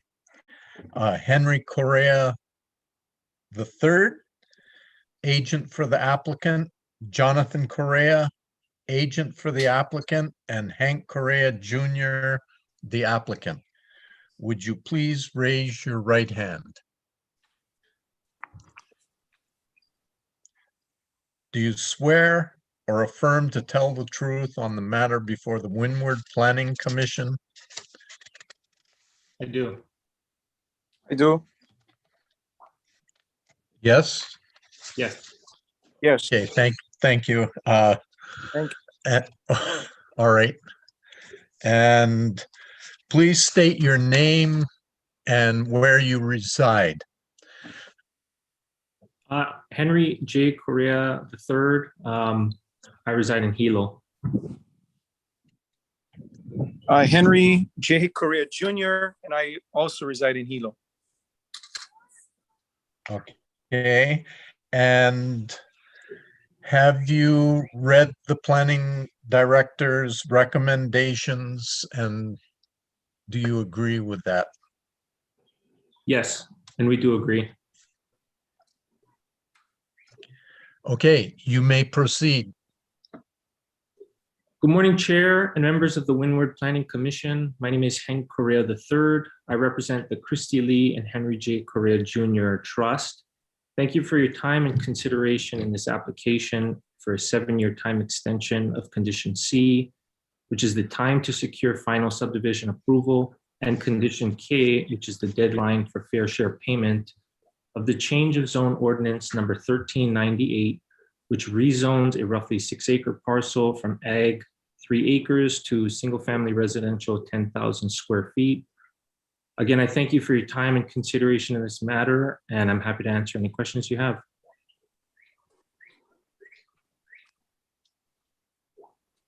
Mr. Chair, I have a question.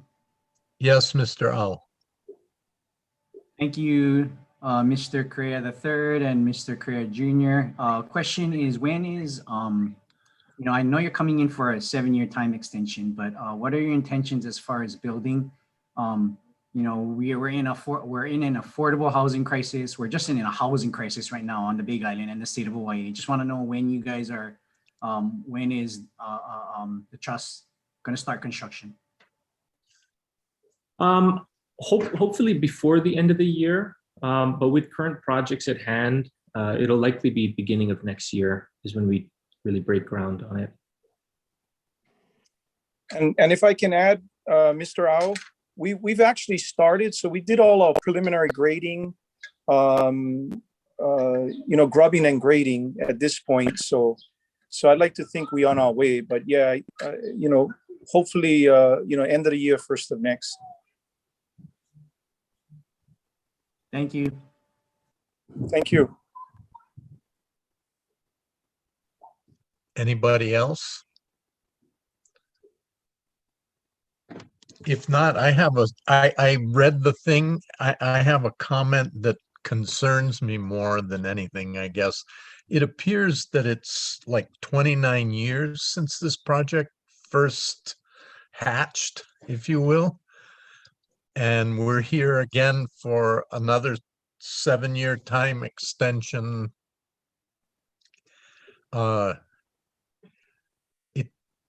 It feels off to me. I will go along with it, but something doesn't, it just seems so long. And as Mr. Owl pointed out, we definitely need housing in Hilo. It's more a comment from me than a question or anything. But let's proceed. Is there anybody else have anything? If not, I will entertain a motion.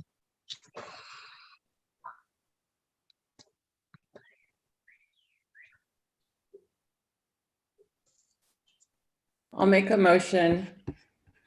Hang on. Thank you. I move that a favorable recommendation be forwarded to the County Council on the application to amend change of zone ordinance number 1398 based on the Planning Director's recommendations, which shall be adopted. I second. It's been moved and seconded. Staff, will you do the roll call, please? Yes, certainly. I just wanted to verify that. One moment. We have a last minute, Mr. Clarkson. Yes, I would like to discuss the motion. Oh, okay. Good idea. Yes, I would actually like to propose an amendment to the motion that the time limit, the 7-year time limit be deleted, and that the time limit for the fair share be similar to other conditions where it's triggered on final subdivision approval or final plan approval, whichever is appropriate. And the reason I'm making this motion is that it appears to me that the area is definitely well underway to being converted to single family residential. There's a commercial property right next door. I think it would be wrong to suppose that this property should revert to agriculture. And knowing what little I know about the owners, I suggest that if they, as property developers, find themselves not capable of doing the subdivision, that they would rapidly find someone who was and would wish to buy the property. I simply think that the original rezone was reasonable, and that like other zone properties that are reasonable for their area, there shouldn't be any time extensions. These guys should be able to do it or not do it as economic circumstances dictate. If this property had been originally zoned residential, there would be no time limit. And I think it's just fair to just remove the time limit. Just my suggestion, but I am proposing that amendment. Commissioner Clarkson, what was the second amendment that you're proposing? No, it's just in two parts. I forget the condition letters. One had to do with fair share, which would be triggered on final plan approval or final subdivision approval, and the other for the 7-year time extension be deleted in its entirety.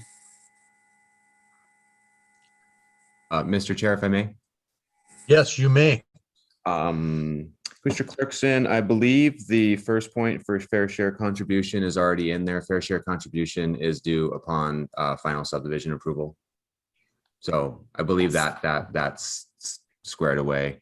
And as far as your proposed potential amendment there with the time extension, I have no issues with that. Your rationale, it does make sense. It's an area of it's urban. So if you guys go with that direction, we'll support it.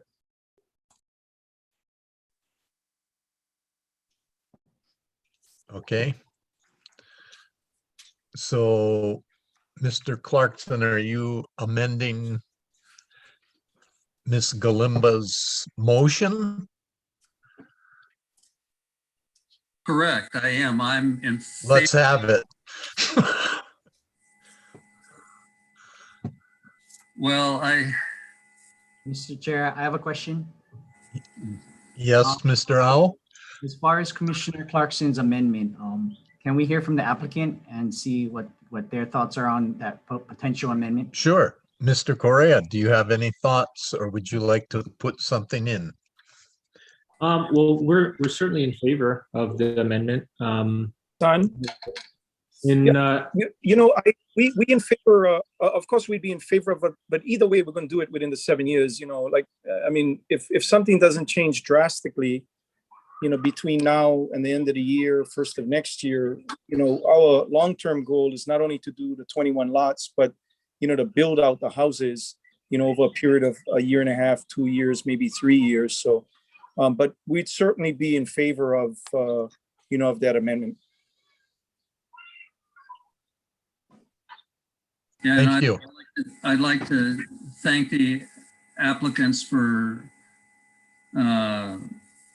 tolerating my making this session just a little bit longer, but I'd like to continuing to help set a precedent that rezones where possible shouldn't have time limits on them.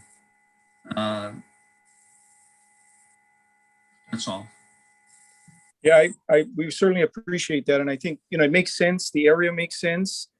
I mean, I got my own opinion, fair share, of course, but it is what it is. So I do appreciate it. Okay, thank you. So, Mr. Clarkson, are you going to give us the motion or adjust it, or what do you want? If somebody, I don't have the letter number of the 7 years in front of me.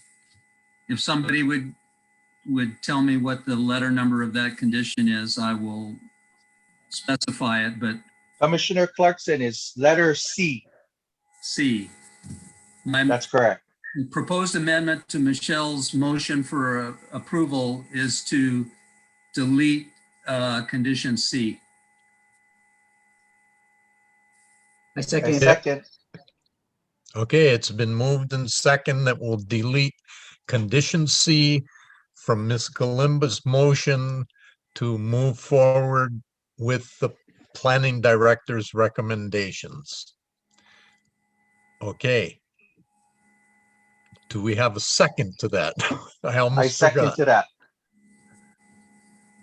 I second. Okay, it's been moved and seconded. Staff, would you take the roll, please? Excuse me, Mr. Chair, I'm a little confused. It feels like we have two motions on the floor right now. No? So Commissioner Clarkson, you made an amendment. I believe we original have motion. Ms. Galimba's motion to accept the recommendations of the planning director. And we have an amendment from Mr. Clarkson to do away with condition C of the planning director's recommendations. And so the way it was stated, I believe there's one motion on the floor to do away with condition C and accept the rest of the planning director's recommendations. Is that Commissioner Galimba, is that your understanding of your motion? Are you amending your motion to match that? Would you agree with removing C, or would you like to withdraw your motion?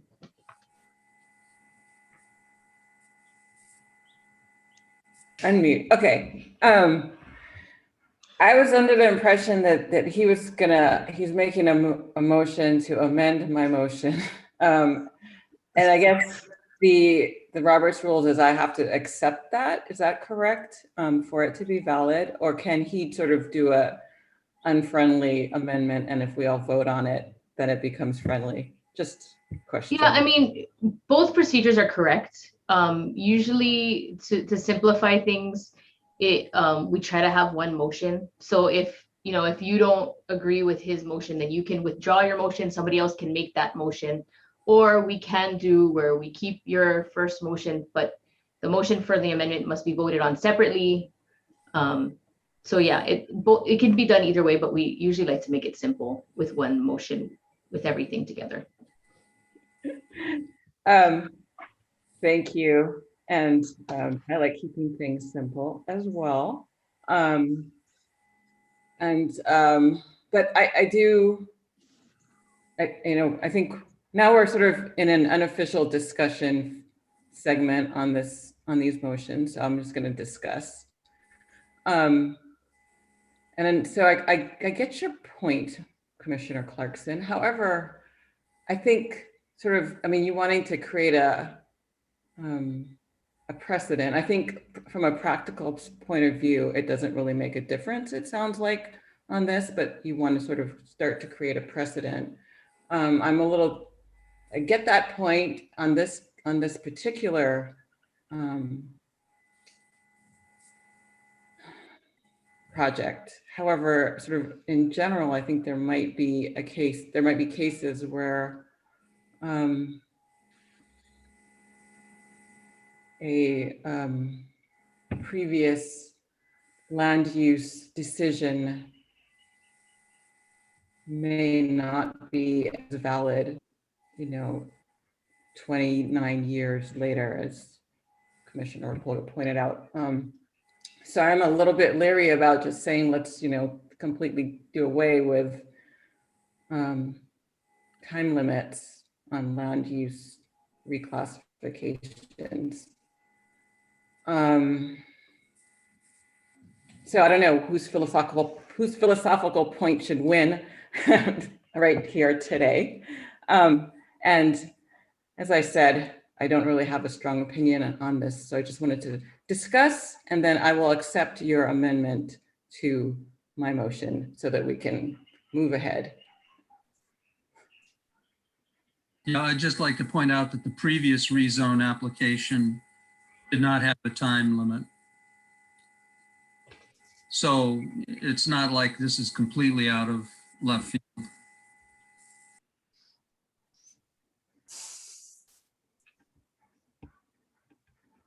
Got it.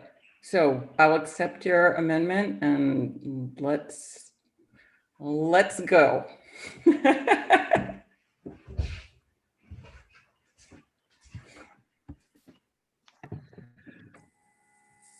Okay. So just for clarity's sake, we have one motion with an amendment on the table. And Mr. Clarkson, if you would repeat it again before we do the roll call.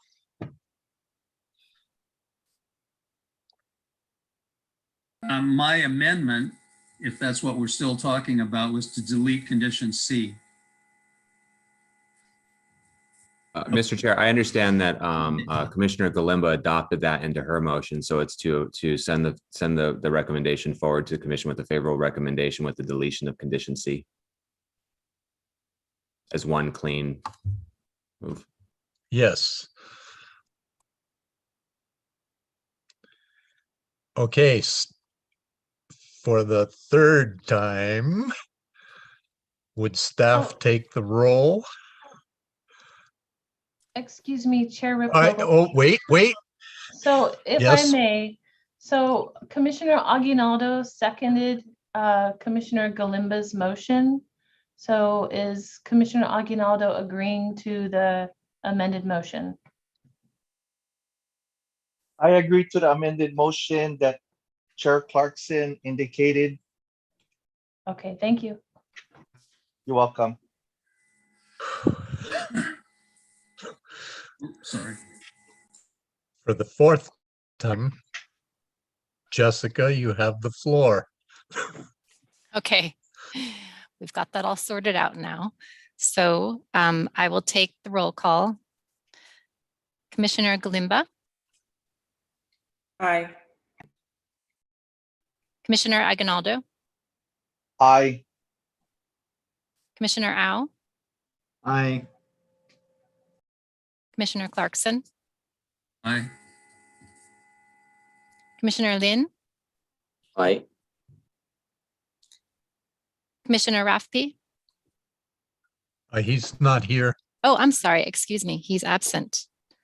I should have noted that. And finally, Chair Rapogal. Aye. Motion passes 6-0. Okay.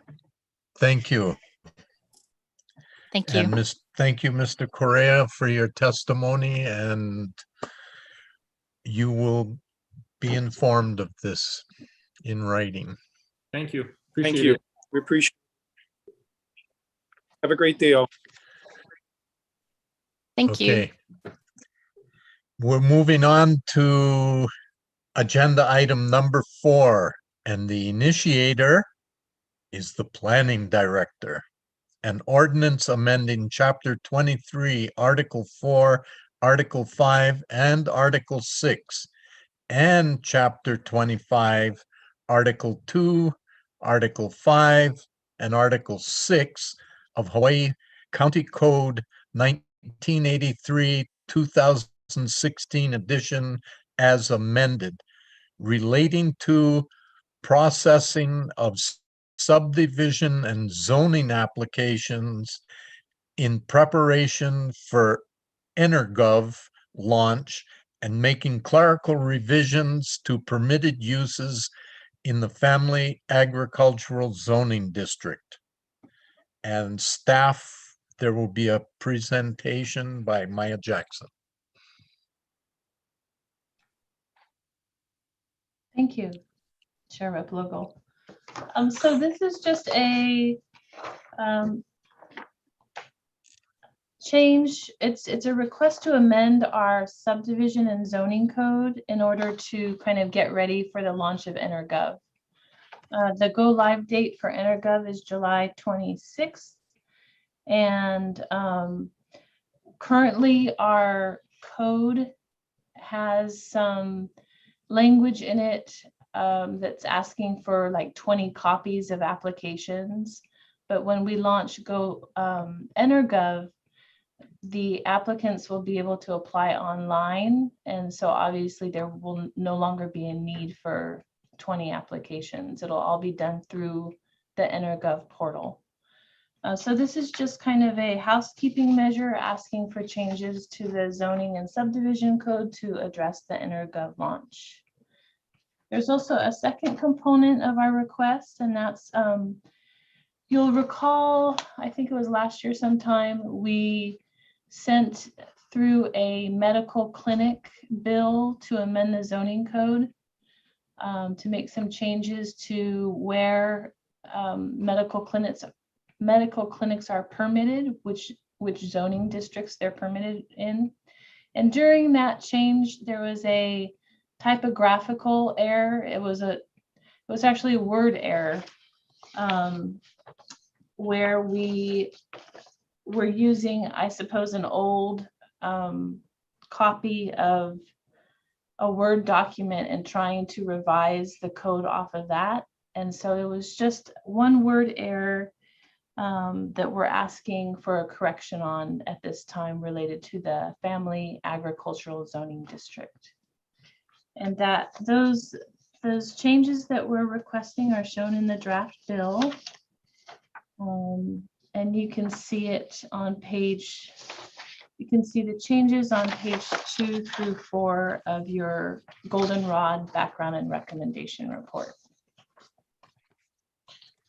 And I'd be happy to answer any questions that the commission has related to those. Oh, I'd also like to add that we received one email testimony from Corey Hardin.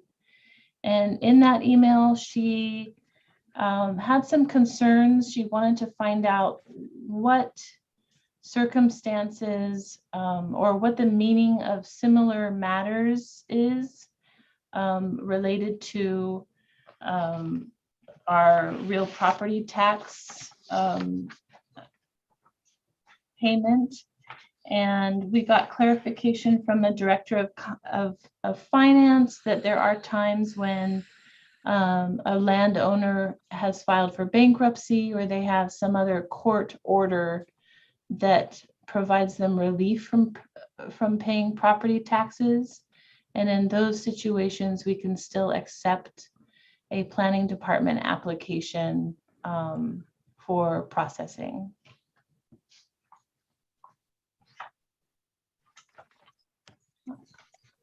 Hey, Maya, just to clarify, that one clerical change, is that the to section 8, chapter 25, the cross out of within to outside of the state land use? Yes, exactly.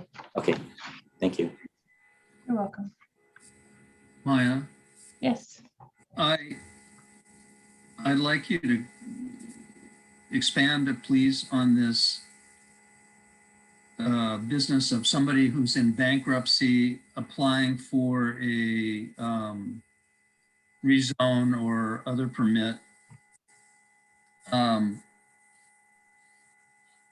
don't know. I like the original language. I think it is clear that somebody that hasn't paid their taxes or is in bankruptcy is probably not. Oh, well, let me ask you this. What circumstances would there be when they would be able to reassure the county that they were financially able to undertake a new development when they were not able to keep up with their past financial obligations? Usually when an applicant ends up in bankruptcy court, it's because they're trying to restructure their finances or get additional financing so that they can move forward with their proposed development. And so oftentimes what the court will do is they'll come up with a bankruptcy plan and allow them to delay paying their taxes until some agreed upon date. And that's all part of the court order that the court issues. So the county has to comply with the court order, which means that sometimes we may be compelled to process a planning department application without having those property taxes paid prior to beginning the application process. I mean, have we ever had a case where a commissioner, a bankruptcy commissioner acting for the court has applied for a rezone or permit to maximize value of the bankrupt estate for the creditors? Yes, we have. Okay. We currently have a situation now. Yes, it can happen. Okay, that's all I have.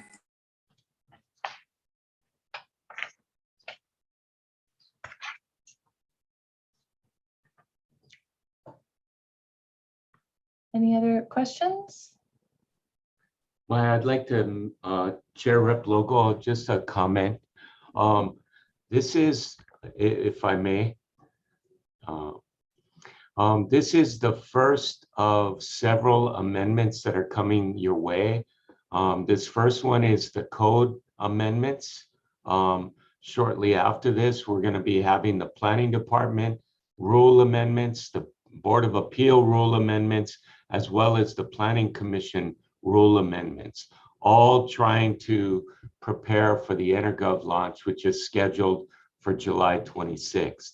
So our July leeward meeting tentatively is being set up as a joint Planning Commission hearing where we'll address those changes to the rules. So we're just focused on trying to prepare for this launch, and hold on to our hats. Thank you. Question for Jeff. Thank you. Yes, Mr. Au. So Jeff, you mentioned in July, just for schedule purposes, do you have a date? Because we're usually, the Windward is on a Thursday, right? I don't know when the leeward is, but is there a date set? We can look at our schedules. There is. Maya, what's the date in July for, it's the third Thursday normally? I believe it's July 15th.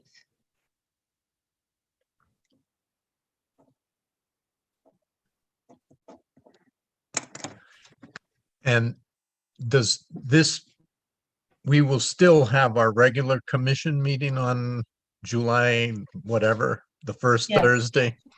Yes, July Okay. 1st. Oh, We just had to plan for a joint hearing prior to the launch. And so the most appropriate time could either have been the July 1st Windward Planning Commission meeting, but we're not ready to launch the rules yet. We're still in preparation. We have to have them completed at least 1 month in advance to be able to give an opportunity for the commissions and the public to chime in on those changes. So at this point, because we have the Leeward Planning Commission scheduled, it seemed most appropriate to just try to get the Joint Commission at the same time. And again, it'll be on Zoom. So it's not like before where everybody's got to drive to a particular location. So should be hopefully a little easier to get there. okay. Thank you. Yes, Mr. Clarkson. So I got a couple of questions. So we can expect draft copies of all of these documents before the 15th of June then? It would just be the Planning Commission rules that you folks would be looking at, but yes. Okay. And I would like to express a little bit of concern that, you know, we're going to make county ordinances based on the assumption that the internet will always be perfectly functional. Are there any contingency plans for how people might apply for some of these permits if the internet is down? If it's okay, Zendo's been actively the lead on EnerGov. It might be most appropriate for him to respond to that. Yeah, Chair Clarkson. So with anything, there's this is the second time it's happened today, right? We're still feeling you as chair there. So apologize, Commissioner Clarkson, to appropriately address you. No offense, Chair Vogel. He can be chair. So I'm simultaneously in a council budget hearing as well, and have to jump on here in just a second. But you know, with taking on EnerGov and going digital, there's going to be a lot of positives and a couple challenges, you know. So we're really going for a digital acceptance, which will mean people won't have to go make 20 copies, spend, you know, potentially hundreds of dollars in some cases to submit those applications.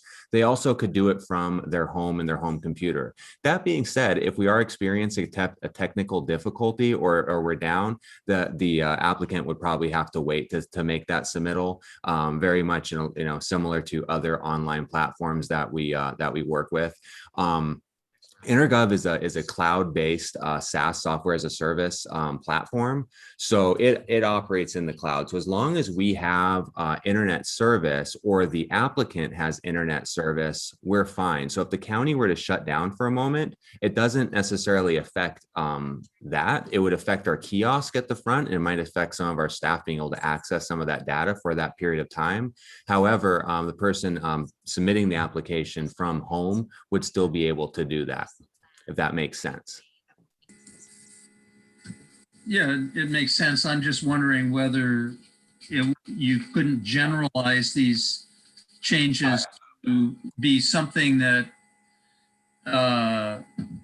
allows for the director to specify how an application will be made, regardless of the technology that's being used to make it. So that if Hold on one second, Chair, excuse me, Clarkson, you're gonna maybe time out. I got to answer a question on council.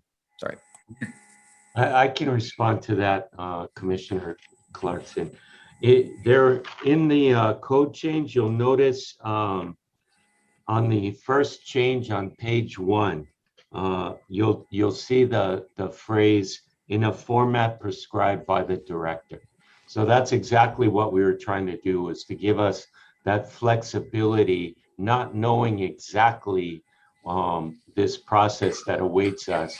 We're just we kind of kept it general in that sense that it wasn't explicit in the rule change, but gave us that flexibility that if things need to change and the director prescribes that format, then that's accepted by code. Yeah, I see that, and I like that, but my suggestion would just be changing, you guys changed the numerical number of copies, like 6 copies to a copy and 5 copies to a copy. I would just like to suggest that the subdivider or whoever shall submit a copy or copies in a manner prescribed, in a format prescribed by the director. And that's all. Then that would mean that the director could say, if it's over the internet, fine. If it's not over the internet, give me this. The director would be able to tell an applicant how many copies the planning department wants. Yeah. Other than. Yeah, again, I think one of the main features of this new program is that there will not be the requirement of any copies. You just submit the original or your copy. Whether it's in the internet or whether you come in with a flash drive and they upload it, or they're not sure what to do, they'll come into the planning department. We'll have several kiosks that will assist them to be able to intake that application through the system. What the goal is to get rid of intaking anything physically with paper. That is the goal of the process. Apologize. No, that's my concern, Mr. Darrow, that somebody that doesn't have a computer, somebody that is not computer literate, somebody that wants to fill out a paper application will now no longer be able to do so. The applications will be online. They'll fill them in and then they can upload it. And again, with the understanding that there are a number of people that that are not computer literate, what they can do is come into the department and we will be able to assist them with the kiosks in the front. Yeah, and I'm back as well now. So we're gonna have kiosks in both Hilo and Kona office, and our staff will be trained to assist people with uploading any documents that they may need. Mr. Chair. Mr. Au. Okay. So I have a comment to Commissioner Clarkson's concern. I agree with Mr. Clarkson, but I do understand that we are trying to get out of the 21st century. But we're just trying to become computer savvy, and it is a challenge for people like me and Mr. Clarkson. But I understand where he's coming from. But I'm prepared to make a motion a favorable motion. So thank you. Okay. Yeah, Anything I'm else? prepared to vote for a motion too. I just want reassurance from the planning department that for people who don't have the capability of making applications online, that they will be able to make an application either at the department or via mail. So to speak to that, Commissioner Clarkson, we will be accepting applications only online, only digital. We will not have paper submittals anymore as we move forward. We will have the kiosk there. We will have the ability to show people how to do so. We'll have a list of places that they can scan any documents if they need to. I'd say if anything, that would probably be the biggest challenge, is needing to go and scan a document. That being said, even for a simple application, say like a variance, it requires an additional 5 copies. So most people that are submitting an application are having to do some type of scanning and printing. So scanning and printing, similar to have it onto a flash drive or to be able to email it in, it's kind of the same type of work. But yeah, they will be able to accept it, but no longer will we be doing paper applications. And we're just about to launch a public outreach campaign notifying everybody of such signs within the department, media, etc. Just curious, are all other departments going to be doing this too, or is it just the planning department? Planning department and Department of Public Works, both of us, their applications will be the same for building permits as well.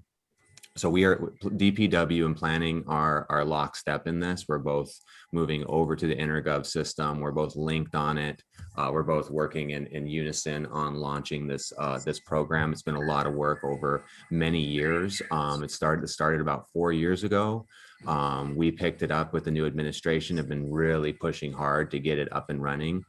There's a lot of really positive elements to it. And one, it's not only just tracking our permitting, but as we move forward in the phase 2, we'll actually be able to have it be more of a dynamic permitting system, which will actually help for bandwidth with our team and standardized, forms within there, auto population, intelligence, instead of, one click, shoot the email out to all the agencies for a response. So there's a lot of, positive attributes to this, and it's going to continue to grow in that way, and we'll continue to make it better and better over the next year or so. No, I'm all for it. I just think it's kind of final Scary that you're recommending an ordinance be enacted that would absolutely prohibit the submission of a paper application. But I'm really glad about the building department being included. So they are no longer going to be accepting paper architectural drawings. It'll all have to be CAD files. It'll all be CAD files or actual PDF files. So they'll be submitted in a PDF file. We have a Bluebeam software, which is kind of like a version of CAD and Adobe almost merged together. So our reviewers and DPW reviewers of plans will be doing it on this Bluebeam software and doing their markups, making their notes. We have custom stamps, so they'll be stamping them. All the same process that we currently do in the analog format, we'll be doing on a digital format. So we'll be able to have multi-agencies reviewing at the same time. Certainly going to be a change of behavior with going, from very paper-based to digital. But I believe with what we're working on, the transition should be pretty darn smooth overall. Okay, thank you.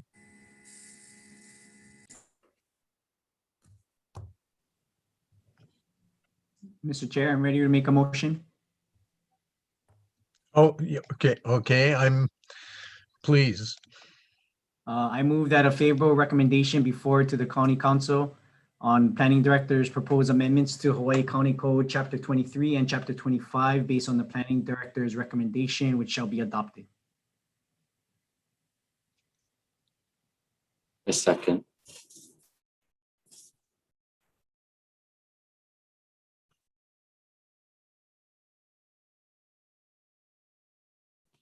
It looks like our chair is frozen. Chair Replogle, can you hear me?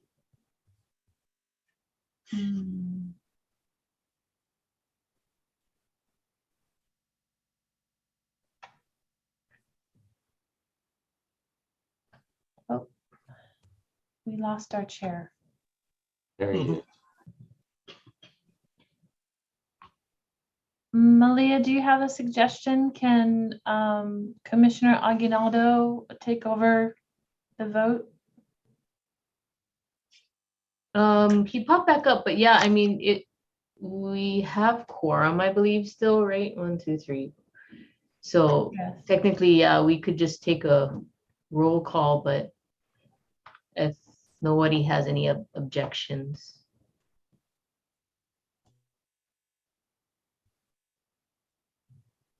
Okay. With that, I will take the roll. Commissioner Au, Aye. Commissioner Lin, Aye. Commissioner Aguinaldo, Aye. and Commissioner Clarkson.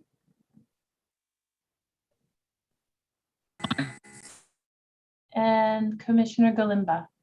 Aye. Okay, the motion passes 5-0.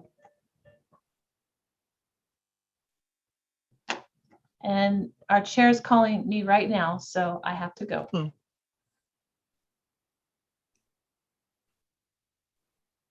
just missed him.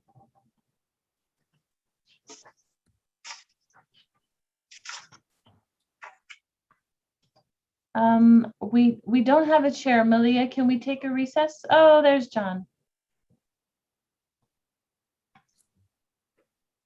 I don't know what's happened. It started breaking up. And so Gilbert should stand by. So Chair, we took a vote and the motion passed Okay. 5-0. But now that you're here, John, do you vote aye or nay on the motion? Aye. Okay. Aye. Thank you. Okay. Thank you all for your support on that. Really appreciate it. So we move on now to approval of the minutes. I trust you've all received the minutes for the May 6 meetings. May I hear any Chair, corrections or, yes, I move to approve the May 6 Windward Planning Commission meeting minutes. I second. okay, it's been moved and seconded, but I can't go for that. I have something to add to the minutes, if that's possible. Yeah, now that it's been moved and seconded, you have a motion and now you can discuss your amendment. No, if you it have got one. moved and seconded to approve the minutes. Yeah, but so I if you have an something I amendment, you would can like make to that make now. a correction. Go for it. Okay. Down at the bottom, it says, an example given was the Department of Hawaiian Homes Lands, DHHL at Kalai, where it's not Kalai, LAI, it's LAE, which is a cape, headland, point, or promontory. The other lie is a fish. I don't know if you guys heard that or not, but I accept the correction since I've made the motion as stated by Chair Rapogo. I second on that.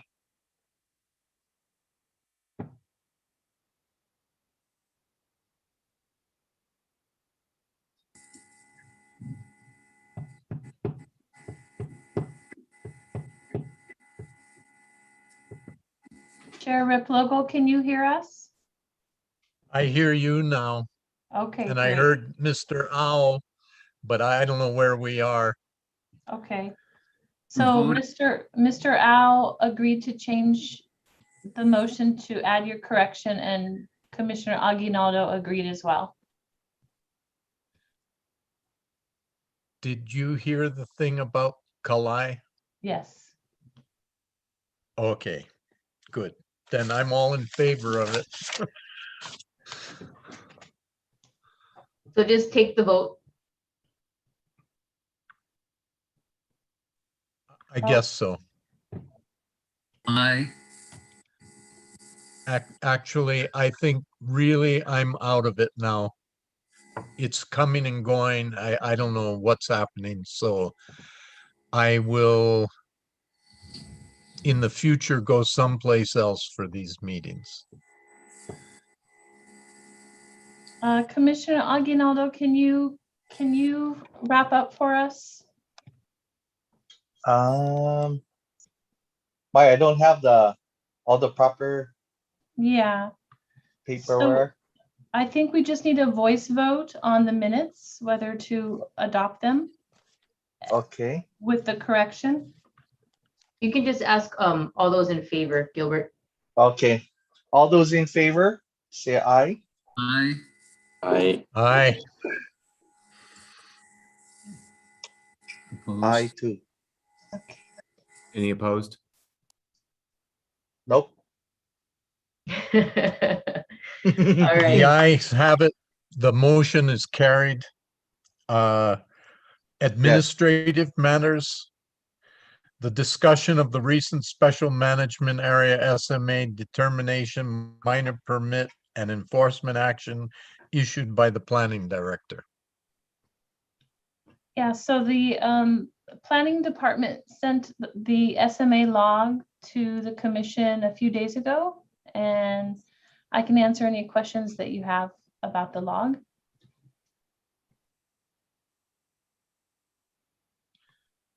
None? There appear to be none. Okay. So I would announcements, the Windward Planning Commission's next monthly is scheduled for Thursday, July 1st by interactive video conference on Zoom. Adjournment. If there is not any further business, I'll hear a motion to adjourn. Before we do that, I just have a brief question for staff. When is it expected that we'll be going back, or will we be going back to in-person commission meetings? What has to happen? Director Kern, do you want to answer that one? Yeah, we're still somewhat fluid on that. Kind of game playing that out. Obviously, the emergency proclamations would need to allow for that, which we're basically back there now. So there's something else that's occurring. There's a bill on the governor's desk waiting for signature that would allow the continuance of virtual meetings.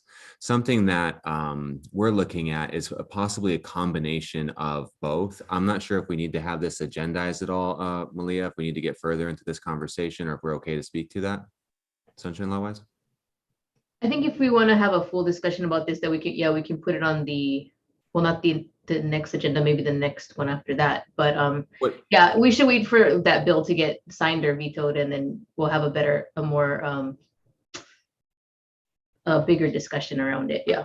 Yeah, and I'm thinking that maybe perhaps at the joint one we can consider as a possibility, or we'll bifurcate and have individual ones based on the timing on that. But it's certainly something that we're that's churning, and we can get into more detail and get feedback from the commissioners as well.